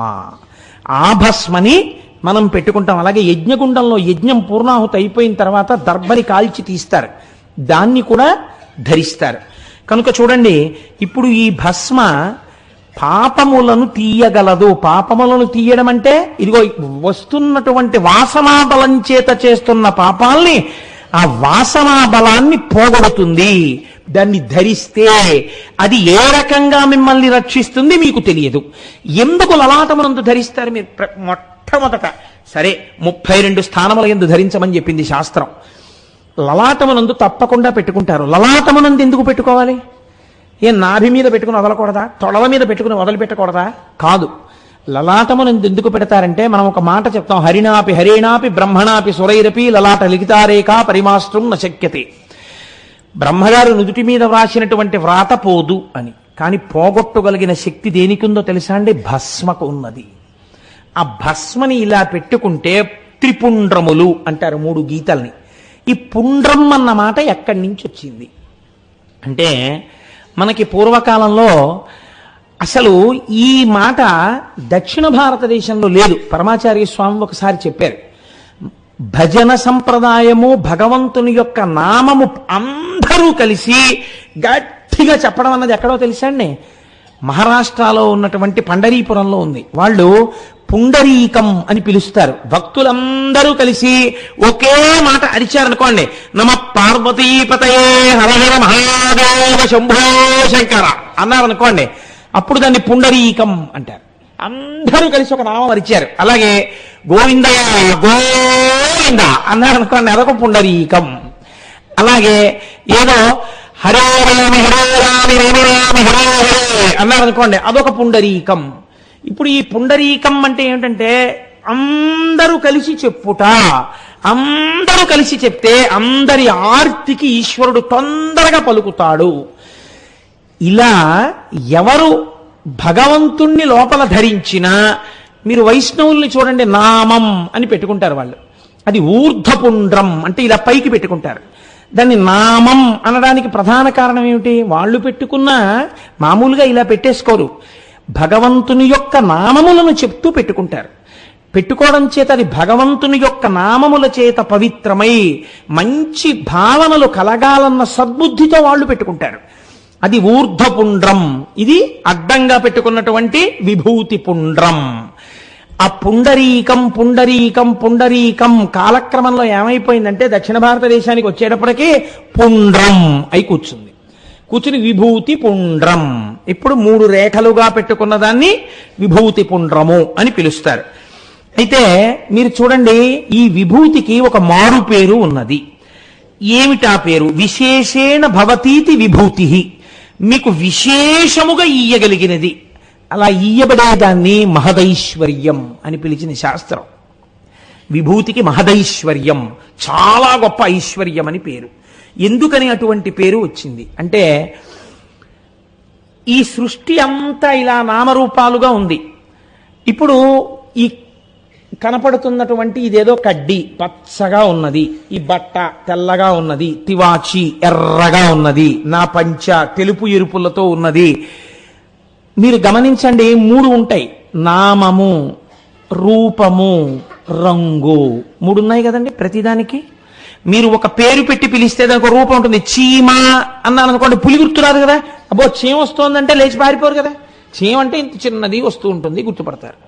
చీమ, నేను పేరు చెప్పగానే, నామం చెప్పగానే రూపం గుర్తొస్తుంది. నల్ల చీమ ఎర్ర చీమ అంటారు, ఎర్ర చీమే అమ్మో కుడుతుంది రోయ్ అంటారు. కాబట్టి ఇప్పుడు ప్రతి పదార్థమునందు నామ, రూప, రంగు 3 ఉన్నాయి. ప్రధానంగా ఈ కంటిని ఆకర్షించేవి. మీరు మనస్సుతో పిలవగానే మీరు చూడండి, ఈ 3 ఎందులో పడినా పోయే అవకాశం ఉందా? నీటిలో పడిపోయింది ఒకటి, పాసిపోవచ్చు, కానీ దాని అస్తిత్వము పోకపోవచ్చు. అగ్నిలో పడిపోయింది ఒక కర్ర, పడిపోతే కర్ర రూపంలో కాలిపోతుంది. ముందు కాలిపోయిన తర్వాత కర్రకున్న గోధుమ రంగు పోయి నల్లగా అయిపోతుంది. ఇప్పుడు అది ఇంకా కాలిపోయింది అనుకోండి, ఏమైపోతుంది? తెల్లటి భస్మ అయిపోతుంది. ఇప్పుడు నామం ఉందా కర్ర? లేదు. రూపం ఉందా కర్ర? రూపం లేదు. కర్రకున్న రంగు ఉందా? లేదు. అందులో చీమ పడిపోయింది. నామ రూప రంగు ఏమయ్యాయి? తెలుపులోకి వెళ్ళిపోయాయి. 3. ఒక మనిషి పడిపోయాడు అగ్నిగుండంలో, ఏమైపోయాడు? అంతే, ఈ 3 పోయే, భస్మే అయిపోయింది. ఏది పడిపోతున్నా ఆఖరికి ఏమైపోతోంది? అదే అయిపోతుంది, భస్మ అయిపోతుంది. భస్మం తీసుకెళ్లి మీరు ఇంకొక అగ్నిహోత్రంలో పారేశారు, ఏమవుతుంది? అంతే, భస్మగానే ఉంటుంది. అంటే ఏది చిట్ట చివర మిగిలిపోతున్న సత్య వస్తువో ఆ సత్యమే భస్మ. ఇప్పుడు భస్మ ధారణమును చేశాడు, సత్యము గోచరిస్తుంది. ఇది లలాటమునందు ధరించడానికి కారణం. ఏది సత్య వస్తువో సత్యం శివం సుందరం. ఆ సత్యము శివము, ఆ శివము సుందరము, అది పరమాత్మ. బుద్ధి దాని వైపుకి వెడుతుంది. ఇప్పటి వరకు లౌకికంగా ఉన్నది అటువైపుకి వెడుతుంది. వెడితే లోపల దాన్ని పట్టుకోవడానికి ఉపాసన ప్రారంభమవుతుంది. కాబట్టి ఇప్పుడు దేని కొరకు అంటే ఇది భస్మ అగ్ని చేత తప్తమైనది. మీరు రెండో విషయాన్ని ఆలోచించండి.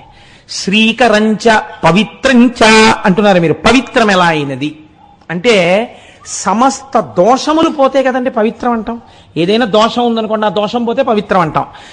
నాకేదో కడుపులో బావులేదు, శుద్ధమైన నీళ్లు తాగాలి అనుకున్నాను. ఏ నీళ్లు తాగుతాను? నీళ్లు బాగా కాచి చల్లార్చుకుని తాగుతాను. నీటిని కాచేయగానే శుద్ధమైపోయాయంతే. అగ్ని సంపర్కం తగిలితే అది శుద్ధమైపోయింది. బంగారమును తీసుకెళ్లి అగ్నిలో వేశారు, శుద్ధమైపోయింది. మీకు ఏదైనా వస్తువు అగ్నికి తగిలింది అనుకోండి, శుద్ధమైపోతుంది. ఒక గడుసరికి ఒక మాట రాశాడు, అసలు లంకాదహనం హనుమెందుకు చేశారో తెలుసా మీకు అన్నాడు ఆయన. ఆయన ఆరాధ్య దైవమైన రామచంద్రమూర్తి వస్తున్నారు కనుక ఇంతమంది పాపులు తిరిగిన లంక ఆయన కాలు పెట్టడానికి యోగ్యంగా ముందు అగ్నితో ఒకసారి తప్తం చేసి శుద్ధి చేశాడు ఆయన అన్నారు. కాబట్టి అగ్ని శుద్ధి కార్యము, అగ్ని చేత శుద్ధి జరుగుతుంది. కాబట్టి ఇప్పుడు అగ్ని సంపర్కము కలిగినది విభూతి కదండి. విభూతి ఎందే ఉంది, అగ్ని సంపర్కం ఉంది, అగ్ని చేత కాలిపోయి ఉండిపోయింది అది. ఇప్పుడు దాన్ని మీరు ధరిస్తే మీ ఎందేది ప్రకాశిస్తుంది? జ్ఞానాగ్ని ప్రకాశిస్తుంది. ప్రకాశించడానికి యోగ్యముగా మీరు మీ ఉపాధిని సిద్ధం చేస్తున్నారు. కాబట్టి దీన్ని ఋతుమంతమును చేస్తున్నారు. సత్యం తెలుసుకోవడానికి మీరు దీన్ని వాడుతున్నారు. ఈ లోకాలన్నీ లయమైపోతే ఏముంది? భస్మ ఉంది. లోకాలన్నీ సృష్టి చేసేటప్పుడు మొదట ఏముంది? ఈశ్వరుడి దగ్గర భస్మ ఉంది. అంతే కదండి. నిన్న రాత్రి నేను నా జేబులో చూసుకుని పడుకునేటప్పటికీ 100 రూపాయలు ఉంది. పొద్దున్న లేచి చూసినప్పటికీ ఎంత ఉంటుంది? వడ్డీ ఏముండదు, 100 రూపాయలే ఉంటుంది. Closing balance, opening balance. కాబట్టి నిన్న ఈశ్వరుడు లోకాలను లయం చేస్తే నిన్న లోకం లయం అయిపోయేటప్పటికి ఏముంది? భస్మ ఉంది. సృష్టి మొదలెడదాం అనుకున్నాడు, ఏముంది? భస్మ ఉంది. సృష్టి ఎందులోంచి ప్రారంభం అవ్వాలి? ఇప్పుడు భస్మలోంచే ప్రారంభం అవ్వాలి. కాబట్టి ఇప్పుడు భస్మ యొక్క అణువుల యందు ఏమి ఉన్నది? సమస్త సృష్టికి సంబంధించినటువంటి తేజస్సు నిక్షిప్తమై ఉన్నది. అది ఈశ్వర సంకల్పము చేత పునఃసృష్టి అవుతుంది. అందుకే మీరు తమిళనాట ఏ దేవాలయానికి వెళ్ళినా చేతిలో విభూతి వేస్తారు. విభూతి వేయడం వెనకాతల ప్రధాన కారణం ఇదే. పరమైశ్వర్యం అంతా దాంట్లోంచే వస్తోంది. మొదట ఏమొస్తాయి? పృథివాపస్తేజో వాయురాకాశాలు వస్తాయి. అందుకే మీరేమంటారు? అగ్నిరితి భస్మ, వాయురితి భస్మ, జలమితి భస్మ, స్థలమితి భస్మ, వ్యోమేతి భస్మ, సర్వగుంభమా యదుగుంభస్మ, మనోవంగ్మన చక్షు మనోవంగ్మన ఇత్యేగాది చక్షుగంసి కరణాని భస్మాని అంటున్నారు. అగ్నిరితి భస్మ, అగ్ని భస్మ, వాయురితి భస్మ, వాయువు భస్మ, స్థలమితి భస్మ, పృథివీ భస్మ, వ్యోమేతి భస్మ, ఆకాశం భస్మ, జలమితి భస్మ, నీరు భస్మ, అన్ని భస్మే. ఎలా? మీరు జీవయాత్రను చూడండి ఒక్కసారి. జీవయాత్ర యందు క్షీణే పుణ్యే మర్త్యలోకం విశంతి. పోని మంచి మాటలు చెప్తూ నరకం ఎందుకు చెప్పాలి? ఎక్కడో స్వర్గలోకంలో ఉన్నాడు, అయిపోయింది, పుణ్యం కిందకు తోహించారు. ఇప్పుడు తనకి మళ్ళీ పాపపుణ్యములు చేయడానికి ఒక ఉపాధి కావాలి, మనుష్య శరీరంలోకి రావాలి. ఈశ్వరుడు మనుష్య శరీరం ఇద్దాం అనుకుంటున్నాడు. రావడానికి ఎన్నిటిని మారుతాడో తెలుసా అండి? ముందు ఆయన లోపల సూక్ష్మమైనటువంటి శరీరాన్ని పొందుతాడు. అగ్నితప్తమై స్థూలదేహం పోయింది, సూక్ష్మదేహంతో ఉన్నాడు. అగ్నిరితి భస్మ, ఐశ్వర్యం, ఈ లోపల ఉన్న ఐశ్వర్యం ముందు అగ్ని అయింది. వాయురితి భస్మ, ఆ తర్వాత గాలిలోకి ప్రవేశించాడు. జలమితి భస్మ, మేఘమండలంలో ఉన్న జలబిందువులోకి వెడతాడు. స్థలమితి భస్మ, ఒక భూమి మీద ఒక చోటున పడతాడు. వ్యోమేతి భస్మ, దాని యందు అంకురమై ప్రకాశిస్తాడు. ప్రకాశించి అందులోంచి పైకొస్తాడు. అందులో ఒక కాయో పండో అవుతాడు. అది ఒక పురుషుడు తింటాడు.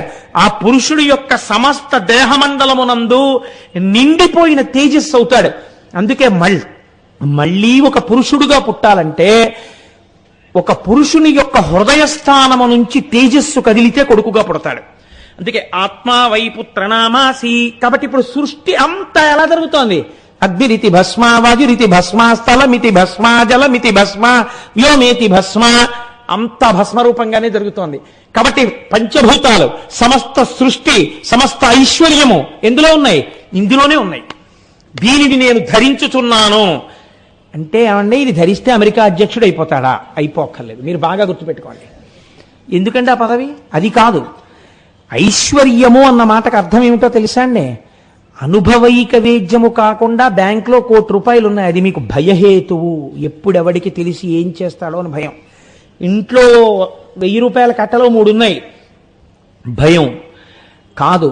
ఆయనకి ఏమీ ఉండక్కర్లేదు. ఆయన అవసరం వచ్చింది, తీర్థయాత్రకో 10,000 కట్టాలి. ఆయన వెళ్ళి అమ్మవారి దగ్గర కూర్చుని కనకధారా స్తోత్రం చేశాడు. కనకధారా స్తోత్రం చేసి, అమ్మా నాకు కృప చెయ్యి అన్నాడు. లక్ష్మీదేవి అనుగ్రహం కలిగింది. ఏదో రూపంలో ఆయనకు ఆ 10,000 సమకూరుతుంది. ఆయన యాత్ర కట్టుకున్నాడు.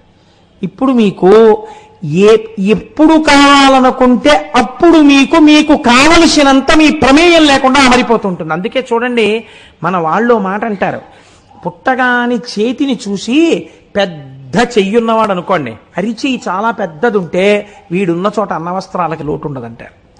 అంటే ఇంకింతకన్నా మీకేం కావాలండి? అన్నానికి లోట్లేదు, తనకి లోట్లేదు, తన వాళ్ళకి లోట్లేదు, వస్త్రానికి లోట్లేదు, ఉండడానికి ఇల్లు ఉంటుంది. కాబట్టి ఇంకా మీకేమిటి కావాలి? మీకేం కావాలో ఎప్పుడేం కావాలో అది ఈశ్వరుడు ఇస్తుంటాడు. ఎందుకు ఇస్తుంటాడు? ఆ భక్తి ఏర్పడుతోంది కాబట్టి, దానికి కారణమైన భస్మ ధరించి ఉన్నాడు కనుక. కాబట్టి విశేషేణ భవతీతి ఇది విభూతి. ఇలా ఇచ్చే ఐశ్వర్యం ఎన్ని రకాలుగా ఉంటుంది అని అడిగారు శాస్త్రంలో. అడిగితే శాస్త్రం అంది, ఎన్నని నీకు చెప్పం? అనిమా, మహిమ, గరిమ, లఘిమ, ప్రాప్తి, ప్రాకామ్య, ఈశిత్వ, వశిత్వ, ఈ అష్టసిద్ధులు భస్మధారణ వల్ల వస్తున్నాయి. చాలా నీకని అడిగింది. ఈ అష్టసిద్ధులు వస్తే మీరు భస్మధారణ దాని కొరకా చేస్తారు. ఇది మీరు చాలా జాగ్రత్తగా పట్టుకోవాలి. ఒక ఆయన తెల్లవారుజామున మంచి పువ్వులు, మల్లెపూలు, జాజి పూలు అన్ని పాదులకు కోసుకుని మడిబట్ట కట్టుకుని పూజకి ఎడదామని పువ్వులన్నీ పూలబుట్టలో వేసుకుని పట్టుకున్నాడు. ఇంకా వెడదామని మంచి సువాసనలు వస్తున్నాయి పూలబుట్టలోంచి. బా ఎంత బాగుందో అని ఇలా వాసన చూడకూడదు కనుక దాన్ని టేబుల్ మీద పెట్టి తన కుర్చీలో కూర్చున్నాడు దగ్గరగా. వాసన చూస్తున్నాడా అంటే మళ్ళీ ఇలా పువ్వు ముక్కు దగ్గర ఎట్టుకుంటే తప్పు. పువ్వులోంచి వాసన వస్తోంది, తను పీలుస్తున్నాడు. చాలా బాగుంది వాసన అని అలా కూర్చున్నాడు. 9 అయింది, పూజ భ్రష్టమైంది. ఈ పువ్వులు దేనికి కోసావు? పూజకు కోసావు. నువ్వేం చేస్తున్నావు? వాటి వాసన కోసం ఆగిపోయావు. ఇప్పుడు ఈ వాసన ప్రధాన ప్రయోజనమా, పువ్వులు ఈశ్వర పూజకి వినియోగించడం ప్రధాన ప్రయోజనమా? ఈశ్వర పూజ ప్రధాన ప్రయోజనం. దాన్ని మరిచిపోయి అనుషంగిక ప్రయోజనం పట్టుకున్నవాడు ఎటువంటి వాడో, సిద్ధులు పట్టుకుని భగవంతుడిని వదులుకుంటున్నవాడు అంత అప్రయోజకుడు. కాబట్టి పెద్దల దగ్గర సిద్ధులున్నా ప్రదర్శించవచ్చా? శాస్త్రం నిషేధించింది, ప్రదర్శించరాదు. ఎప్పుడో ఎంతో అవసరమైతే తప్ప సిద్ధులను ఉపయోగించరు. కనుక పరమైశ్వర్యం నీకు విభూమి రూపంలో వస్తూనే ఉంది. మహాభస్మ మహాదేవో మహామాయావభాసక. దాన్ని ఎవరు పెట్టుకుంటున్నారో భస్మని, వారికి ఈశ్వరానుగ్రహము చేత మాయ విడిపోతున్నది. మాయ అంటే ఏమిటండి? 2 కనపడుతుండడం. ఇందాక చెప్పాను కదా, కంటితో చూడడం, ఈ వేలుతో ఇలా చెప్తుండడం, లోపల 2 ఉన్నాయి అనుకుంటూ ఉండడం. జ్ఞానంలోకి వెళ్ళాడు అనుకోండి, 2 ఏమిట్రా, ఉన్నదంతా ఒకటే, అందులో పంచభూతాలు, ఇందులో పంచభూతాలు. శంకరాచార్యులు వారికి అంతటి వారికి వచ్చిందండి ఈ పరీక్ష. కాశీపట్టణంలో గంగలో స్నానం చేసి వెడుతుంటే ఎవరో ఒక మహానుభావుడు కుక్కలు పెట్టుకుని వచ్చేస్తున్నాడు, సురాపానం చేసి కళ్ళుకుంట పట్టుకుని. శిష్యులు అన్నారు, పక్కకి తప్పుకో, వచ్చి నిన్ను చూడకూడదు, గురువుగారు వస్తున్నారు, శంకరాచార్యులు వారు అన్నారు. ఆయన అన్నాడు శంకరాచార్యులు వారిని చూసి, నన్ను తప్పుకోమంటావా, నాలో ఆత్మని తప్పుకోమంటావా అన్నారు. శంకరాచార్యులు వారు కాబట్టి గుర్తుపట్టి ప్రణిపాతం చేసి బ్రహ్మాండమైనటువంటి స్తోత్రం చేశారు మనీషా పంచకమని. కాబట్టి ఈ జ్ఞానము రావాలి. అంతటా ఉన్నది ఒక్క వస్తువే అన్నది బాగా రూఢము కావాలి. కామక్రోధములు గెలవబడాలి అంటే దానికి ప్రథమ సోపానము మీరు తప్పక భస్మధారణ చేయుటయే. భస్మమును ధరించుట చేత మీకు అటువంటి అనుగ్రహము ఈశ్వరుడి చేత కలుగుతుంది. అయితే మీకు నేను ఒక విచిత్రమైనటువంటి విషయాన్ని ప్రతిపాదన చేస్తాను. దీన్ని పట్టుకునేటప్పుడు మీరు కొంచెం జాగ్రత్తగా పట్టుకునే ప్రయత్నం చేయండి. ఒక వ్యక్తి లలాటమునందు విభూతి పెట్టుకుని, కంఠమునందు విభూతి పెట్టుకుని, ఇంత బొట్టు పెట్టుకుని, ఈ చేతుల మీద అక్కడ విభూతి పెట్టుకుని ఉన్నాడు. మీరు వెంటనే ఏమంటారు ఆయన్ని చూడగానే? ఓ తెల్లవారకట్ట మీరు లేచేటప్పటికీ ఒక ముసాలాయన అన్ని విభూతి రేఖలు పెట్టుకుని వచ్చి గుమ్మం ముందు నించుని, అమ్మా కోటేశ్వరారే ఫ్లాట్లో ఉంటారమ్మా ఇక్కడ అని అడిగారు. అడిగితే వాడు అక్కడక్కడ ఉంటాడండి అంటారా? మీ వెంటనే మీ మనస్సులో ఆయన్ని చూడగానే ఏ భావన వస్తుంది? ఏమొస్తుందండి? అయ్యో బాబోయ్, అచ్చు పరమశివుల్లో ఉన్నాడండి, పొద్దున్నే చూసేటప్పటికి తెల్లగా మనిషి, ఆ విభూతి రేఖలు, ఆ శంకరుడు జ్ఞాపకానికి వచ్చాడండి ఆయన్ని చూడగానే అంటాం కదండి. ఆ విభూతి ధారణ చూసేటప్పటికి శంకరుడు జ్ఞాపకానికి వస్తాడు మనకి. మీకు ఒక మనిషిని చూడగానే ఈశ్వర చిహ్నము చేత ఈశ్వరాంశ ప్రకాశిస్తోంది కదా. మీరు బాగా ఒక విషయాన్ని గుర్తుపెట్టుకోండి. ఇది మీరు పట్టుకోగలిగితే మీరు జీవితంలో ఒక ధన్యతని పొందుతున్నట్టు. అన్నిటికన్నా చాలా ప్రధానమేది జీవితంలో? శాంతము చాలా అవసరం. మీరు అందుకే వైదిక ధర్మమునందు మీరు ఏ పూజ చెయ్యండి ఏమంటారంటే ఓం శాంతి శాంతి శాంతి అంటారు. ఆ శాంతిని కోరుకుంటారు. ఇది ఎక్కడి నుంచి ఎక్కడి వరకు? ఎంత పెద్ద పదవిలో ఉన్నవాడైనా ఏం కోరుకుంటాడంటే శాంతిని కోరుకుంటాడు. ఎంత చిన్న ప్రాణైనా ఏం కోరుకుంటుందంటే శాంతినే కోరుకుంటుంది తప్ప అలజడితో ఉందాం, ఆందోళనతో ఉందాం, నిద్ర పట్టకుండా ఉందాం అని ఎవరైనా అనుకుంటారండి? ఎవ్వరూ అనుకోరు. ఇంత ఐశ్వర్యం నాకెందుకండి అనేవాడు ఉండొచ్చు, ఇవన్నీ ఎందుకండి అనేవాడు ఉండొచ్చు, నిరాడంబరంగా బతికేవాడు ఉండొచ్చు, ఐశ్వర్యంలో ఉండేవాడు ఉండొచ్చు. కానీ ఆ పై స్థాయి నుంచి ఈ కింద స్థాయి వరకు ఒకటే ఉంటుంది. ఏమిటి? శాంతిని కోరడమే ఉంటుంది. అందరూ శాంతిని అడుగుతారు, నాకు శాంతిగా ఉండాలనుంది అంటారు. ఈ శాంతి నవరసముల యందు శాంతము అని చెప్పబడింది. శాంతము లేక సౌఖ్యము లేదు సారసాదాళ నయన అన్నారు త్యాగరాజస్వామి. ఈ శాంతము మీకు చాలా అవసరము జీవితమునందు. మీరు ఉద్రేకపడుతూ ఆందోళన పడుతూ ఉద్ధతితో ఉండరాదు. కొంతమందిని మీరు చూడండి, ఎప్పుడు బిజీగా ఉన్నట్టుగా ఉండడం కొంతమంది ఇష్టపడతారు. ఏమీ ఉండదు, వడ్ల గింజలో బియ్యపు గింజ. కానీ మీరు ఆయన్ని పలకరించారనుకోండి, ఆయన ఎప్పుడు ఏది ప్రతిపాదన చేస్తారంటే నేను చాలా బిజీ అండి అంటాడు. ఏమిటి బిజీ? నిజంగా ఆయన ఏం చేస్తాడో తెలుసా అంటే పడుకుంటాడు ఇంటికి వెళ్ళి, అంతే. వాడు పలకరించేవాడు ఉండడం. అలా నిజంగా ఎవరు ఇంటికి వచ్చేరు ఆయనకి, అలా ఆయన ఏమి ఇబ్బంది పెట్టేసేవాళ్ళు ఉండరు. ఆయనకు అంత బిజీగా ఉండవలసిన అవసరం ఏం లేదు ఆయనకి. కానీ ఈ pretends as though he's busy, ఇది ఒక తప్పు లక్షణం. ఏమిటంటే చాలా మందికి ఇవాళ ఏమనుకుంటారంటే, ఎవరైనా కొంచెం హాయిగా ప్రశాంతంగా ఏదో ఆఫీస్కి వెళ్ళి ఇంటికి వచ్చి కాసేపు చక్కగా హాయిగా ఏదో శివ పంచాక్షరియో ఏదో చేసుకుని, కాసేపు లేకపోతే సంధ్యావందనం చేసుకుని సాంబ సదాశివ సాంబ సదాశివ సాంబ సదాశివ సాంబ శివ అనుకుంటూ ఉన్నారనుకోండి, ఉంటే ఆయనకి ఏం పెద్ద వర్క్ అది ఏం ఉండదులా ఉందండి, హాయిగా ఇంటికి వచ్చి కూర్చుని అలా ఉంటాడు. మాదంతా బిజీ లైఫ్ అండి. అసలు అంత ఖాళీ ఎక్కడ ఉంటుందంటే మాకు, ఏమిటి వీడి బుర్రకాయ బిజీ. వీధిలో కుక్క తిరుగుతూ ఉంటుంది, వీడు తిరుగుతుంటాడు అంతే, అలా తిరుగుతుంటాడు అంతే. దానికి ఏం ప్రయోజకత్వం ఏమి ఉండదు. వాడిని పాడు చేయ వీడిని పాడు చేయ, ఎవడో దొరుకుతాడు తేరగా, వాడి ఇంటికి వెళ్ళిపోయి వాడిని ఎత్తికి కూర్చుంటుండడం తప్ప అవసరమై. అందుకే శాస్త్రంలో చాలా తప్పు పనుల్లో పని ఏమిటో తెలుసా అండి? ఎదురింటి గడియ కొట్టుట. అంటే నువ్వు ఎందుకు కొట్టాలి అవసరం లేకుండా? అసలు ఆ పని చేయకూడదు. గడి కొట్టడం ఏమిటి నువ్వు వస్తున్నావు వాళ్ళకి తెలిసి ఉండాలంటే ఇవాళ ఈయన వస్తారు, ఏదో పని ఉందన్నమాట. కాబట్టి వారు ఇవాళ వస్తారని వాళ్ళు తలుపులు తెరిచి నీ కొరకు ఉండాలి. నువ్వు వెళ్ళి గడియలు కొడుతున్నావు అంటే వాళ్ళు వస్తామని అసలు నీ గురించి చూడటం లేదంటే వాడిని పాడు చేయడానికి నువ్వు వెళ్ళావు, వాడు ఏదో పనిలో ఉన్నాడు నువ్వు వెళ్ళావంటే. ఎప్పుడో తప్ప అలా వెళ్ళకూడదు. కాలింగ్ బెల్ అయినా అంతే ధర్మశాస్త్రం కదండి. కాబట్టి ఏదో తలుపు వేసి ఉండి వస్తానన్నప్పుడు కొడితే తప్పు లేదనుకోండి, అది ఎగ్జామ్షన్. అలాగని నేను నిజంగా ఎవరినైనా రమ్మన్న వాళ్ళు ఇలా అన్నాడు కదా అంటే వెళ్ళిపోకండి, రమ్మన్న వాళ్ళైతే. కాబట్టి ఈ బిజీ అన్న మాట ఒక తప్పు మాట. మీకు నేను ఒక మాట చెప్పనండి, ఈ కృతకమైనటువంటి బిజీకి అలవాటు పడితే ఏమవుతుందంటే అందులోంచి బి వస్తుంది. బి అంటే తేనెటీగ. తేనెటీగ బిజీ ఒకటే. ఏమిటి దాని పని? అన్ని పువ్వుల మీద వాడడం, తేనె తాగడం. ఈయన పని కూడా అంతే. ఎప్పుడు ఏం తెద్దామని చూస్తుంటాడు. అక్కడికెళ్ళా ఇక్కడికెళ్ళా ఇక్కడికెళ్ళా అక్కడికెళ్ళా. అపరిగ్రహము అని ఒక మాట ఉంది. నీకు కావలసిన దానికన్నా అనవసరమైన దానికి వెంపర్లాడకు. మీరు ఎప్పుడూ ఒకటి గుర్తుపెట్టుకోండి, మీకు కావలసినంత ధనాన్ని మీరు ఖర్చు పెట్టుకోకపోతే మీరు స్వయం ద్రోహులు, మీకు మీరు ద్రోహం చేసుకున్నవారు. మీకు కావలసిన దానికన్నా ఎక్కువ ఖర్చు పెట్టిన వాడు భవిష్యత్తరవలకు ద్రోహము చేసినవాడు. వాడికి ఉండవలసిన రూపాయి మీరు తినేశారు. ఈ రెండిటికి మధ్యలో సమతౌల్యం పాటించాలి. ఏదైనా సరే, అడుగు తీసి అడుగేసినా సరే, ఓ మాట మాట్లాడినా సరే.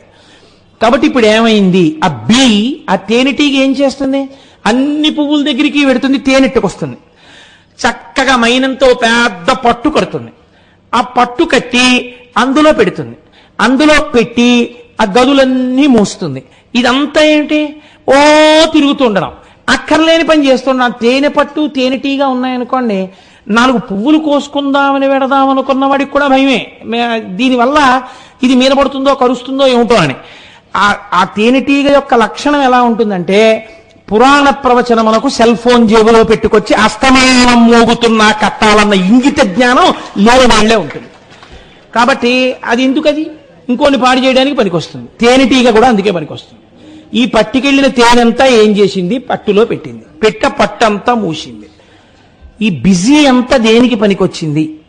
కింద ఎవడో వచ్చి పొగట్టాడు, ఇవన్నీ పారిపోయాయి. వాడు ఆ పట్టు పిండుకుని తేనె తాగేశాడు తప్ప, తాను తెచ్చి దాచినటువంటి మైనపు గదులలో ఉన్న తేనెని తాను తాగలేని తేనెటీగ యొక్క జీవితం ఎటువంటిదో, సమయమును ఈశ్వరార్చనకు ఉపయోగించాలన్న ఇంగితమును మరచి కేవలం అర్థము కోసమే ప్రవర్తించిన వాడి జీవితము కూడా అంతే. అర్థము కావచ్చు, కామము కావచ్చు, ధర్మబద్ధము కావాలి, రెండు. కాకపోతే వాడు పాడైపోతాడు. కాబట్టి ఇప్పుడు మీకు ఏది కావాలన్నిటికన్నా ప్రధానం శాంతము. ముందసలు మీరు ఏ పని చేస్తున్నా మీరు చక్కగా శాంతంగా కూర్చోడానికి మీరు అలవాటు చేసుకోవాలి. అందుకే బ్రాహ్మీ ముహూర్తాన్ని పూజ ఎంచుకుంది. ఇంకొక పనికి కుదరదు. ఆ టైంని బార్ చేసి పెట్టేసింది అంతే. మీరు చక్కగా పుస్తకం చదువుకోవాలి. నా చిన్నతనంలో, ఇప్పుడు అనడానికి నాకు సాహసం చాలదు, మా చిన్నతనంలో రాత్రి 9 దాటిన తర్వాత చదివితే ఒప్పుకునేవారు కాదు. అలా చదవడానికి వీలు లేదని పడుకోబెట్టేసేవారు. 3 అలారం కొట్టేటప్పటికి చక్కగా రాత్రి 7 అయ్యేటప్పటికో 6 అయ్యేటప్పటికో అన్నం పెట్టేసేవారు. 3 అయ్యేటప్పటికి అరిగిపోయేది. చక్కగా లేచి కూర్చుని మలయమారుతం వీస్తూ ఉంటుందిరా, చాపేసు కూర్చుని కుర్చీల్లో కూర్చుని చదవకండి. రేపొద్దున్న నువ్వు పెద్దవాడి అయిన తర్వాత కాసేపు బాసం పెట్టేసుకుని కూర్చోవాలంటే కాళ్ళు వంగవు, వెన్నుపాన్ నిలబడదు, శరీరాన్ని వహించే శక్తి శరీరానికి ఉండదు. చాపేసుకుని కావలసిన పుస్తకాలు ఏవి చదువుతావో ముందే ఎంచుకుని తెచ్చి పక్కన పెట్టుకుని ఒక పుస్తకం తర్వాత ఒక పుస్తకం చదువుకుని అన్ని పుస్తకాలు మళ్ళీ తీసి గూట్లో పెట్టుకుని చాప చుట్టి ఒక మూల పెట్టి నీ పని మీద వెళ్ళిపో. అలాగే ఉండాలంతే. చాప వదిలేయడం, పుస్తకాలు వదిలేయడం కుదరదనేవారు. బహుశా చిన్నతనంలో అలా కూర్చోబెట్టారు కాబట్టి ఇవాళ ఒక 2 గంటలు ప్రసంగం చెయ్యాలంటే ఈ శరీరం ఇలా కూర్చుంటోంది. లేకపోతే ఇది కూర్చుంటుందా? ఇది కూడా కుర్చీలకు అలవాటు పడిపోయి ఉంటే కూర్చోలే, కుర్చీ వేయండి మాట్లాడతానన్నారు. కాబట్టి శాంతము, మనస్సు ఉద్రేకము చెందనటువంటి స్థితి కావాలి. ఈ మనస్సు ఉద్రేకము చెందకుండా ఉండేటటువంటి స్థితి అయినటువంటి శాంతమును పొందాలంటే మీకు దేని మీదకి వెళ్ళిపోవాలో తెలుసా అండి? మీ కష్టాన్ని, మీ సుఖాన్ని చూసేవాడొకడు ఉన్నాడు అన్న నమ్మకం మీకు ఉండాలి కదండి. మీరు చూడండి, బజారు చాలా హడావిడిగా ఉంటుంది. ట్రైన్ టైం అయిపోతూ ఉంటుంది, బస్సు టైం అయిపోతూ ఉంటుంది. లేకపోతే వీళ్ళు కారు దిగేటప్పటికి train is about to leave platform number 1 అని అనౌన్స్మెంట్ అవుతుంటుంది. తండ్రి ఒరే రా రా కొడుకు చెయ్యట్టుకు లాక్కెళ్ళిపోతుంటాడు. నానా బిస్కెట్ల ప్యాకెట్ కొను అంటాడు కొడుకు. ఎందుకంటాడు? వాడికి ఏం బెంగలేదు, ఆ ట్రైన్ ఎక్కించడం వాళ్ళ నాన్న పూచి. అయితే నువ్వు కొడుకుని ఏడని వదిలేసి వెళ్తాడు తండ్రి. చచ్చినట్టు ఎత్తుకుని పట్టుకెళ్ళాలి వీడిని హఠం చేస్తేను. అందుకని ఒక యోగక్షేమాలు చూసేవాడు ఉన్నాడనుకోండి, వీడు ఎంత హాయిగానైనా కూర్చుంటాడు. పసితనం అదే.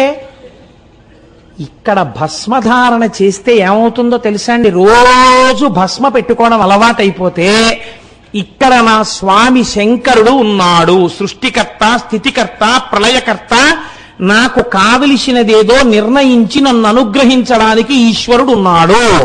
ఇక్కడ పెట్టుకున్నారు.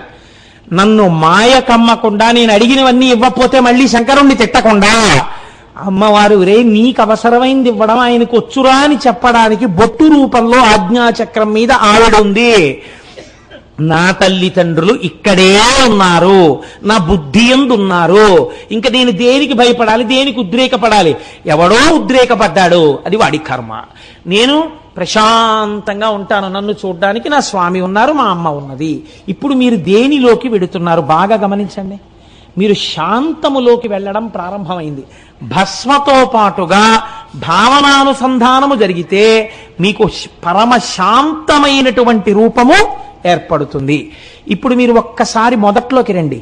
మీ మనస్సు తెల్లవారకట్ట పాల ప్యాకెట్ కోసం అని చెప్పి గేటు దగ్గరికి రాగానే అన్ని విభూతి పుండ్రాలు పెట్టుకున్న వ్యక్తి కనపడగానే మనస్సు ఒక్కసారి ఆనందంలో మగ్నమై, పొద్దున్నే చక్కగా అన్ని విభూతి పుండ్రాలతోటి శంకరుల్లా కనపడ్డాడు ఎవరో ఆయన అని మీరు ఆనందపడిపోయారా లేదా? A good start of the day కదండి. రోజు చక్కగా ప్రారంభమైంది. అలాగే మీరు ఒక రోజున గుమ్మం కిందకి దిగారు. ఒక పండు ముత్తైదువ 80 ఏళ్ల ఆవిడ ఇంత పసుపు రాసుకుని, ఇంత బొట్టెట్టుకుని, తెల్లటి కొప్పు నిండా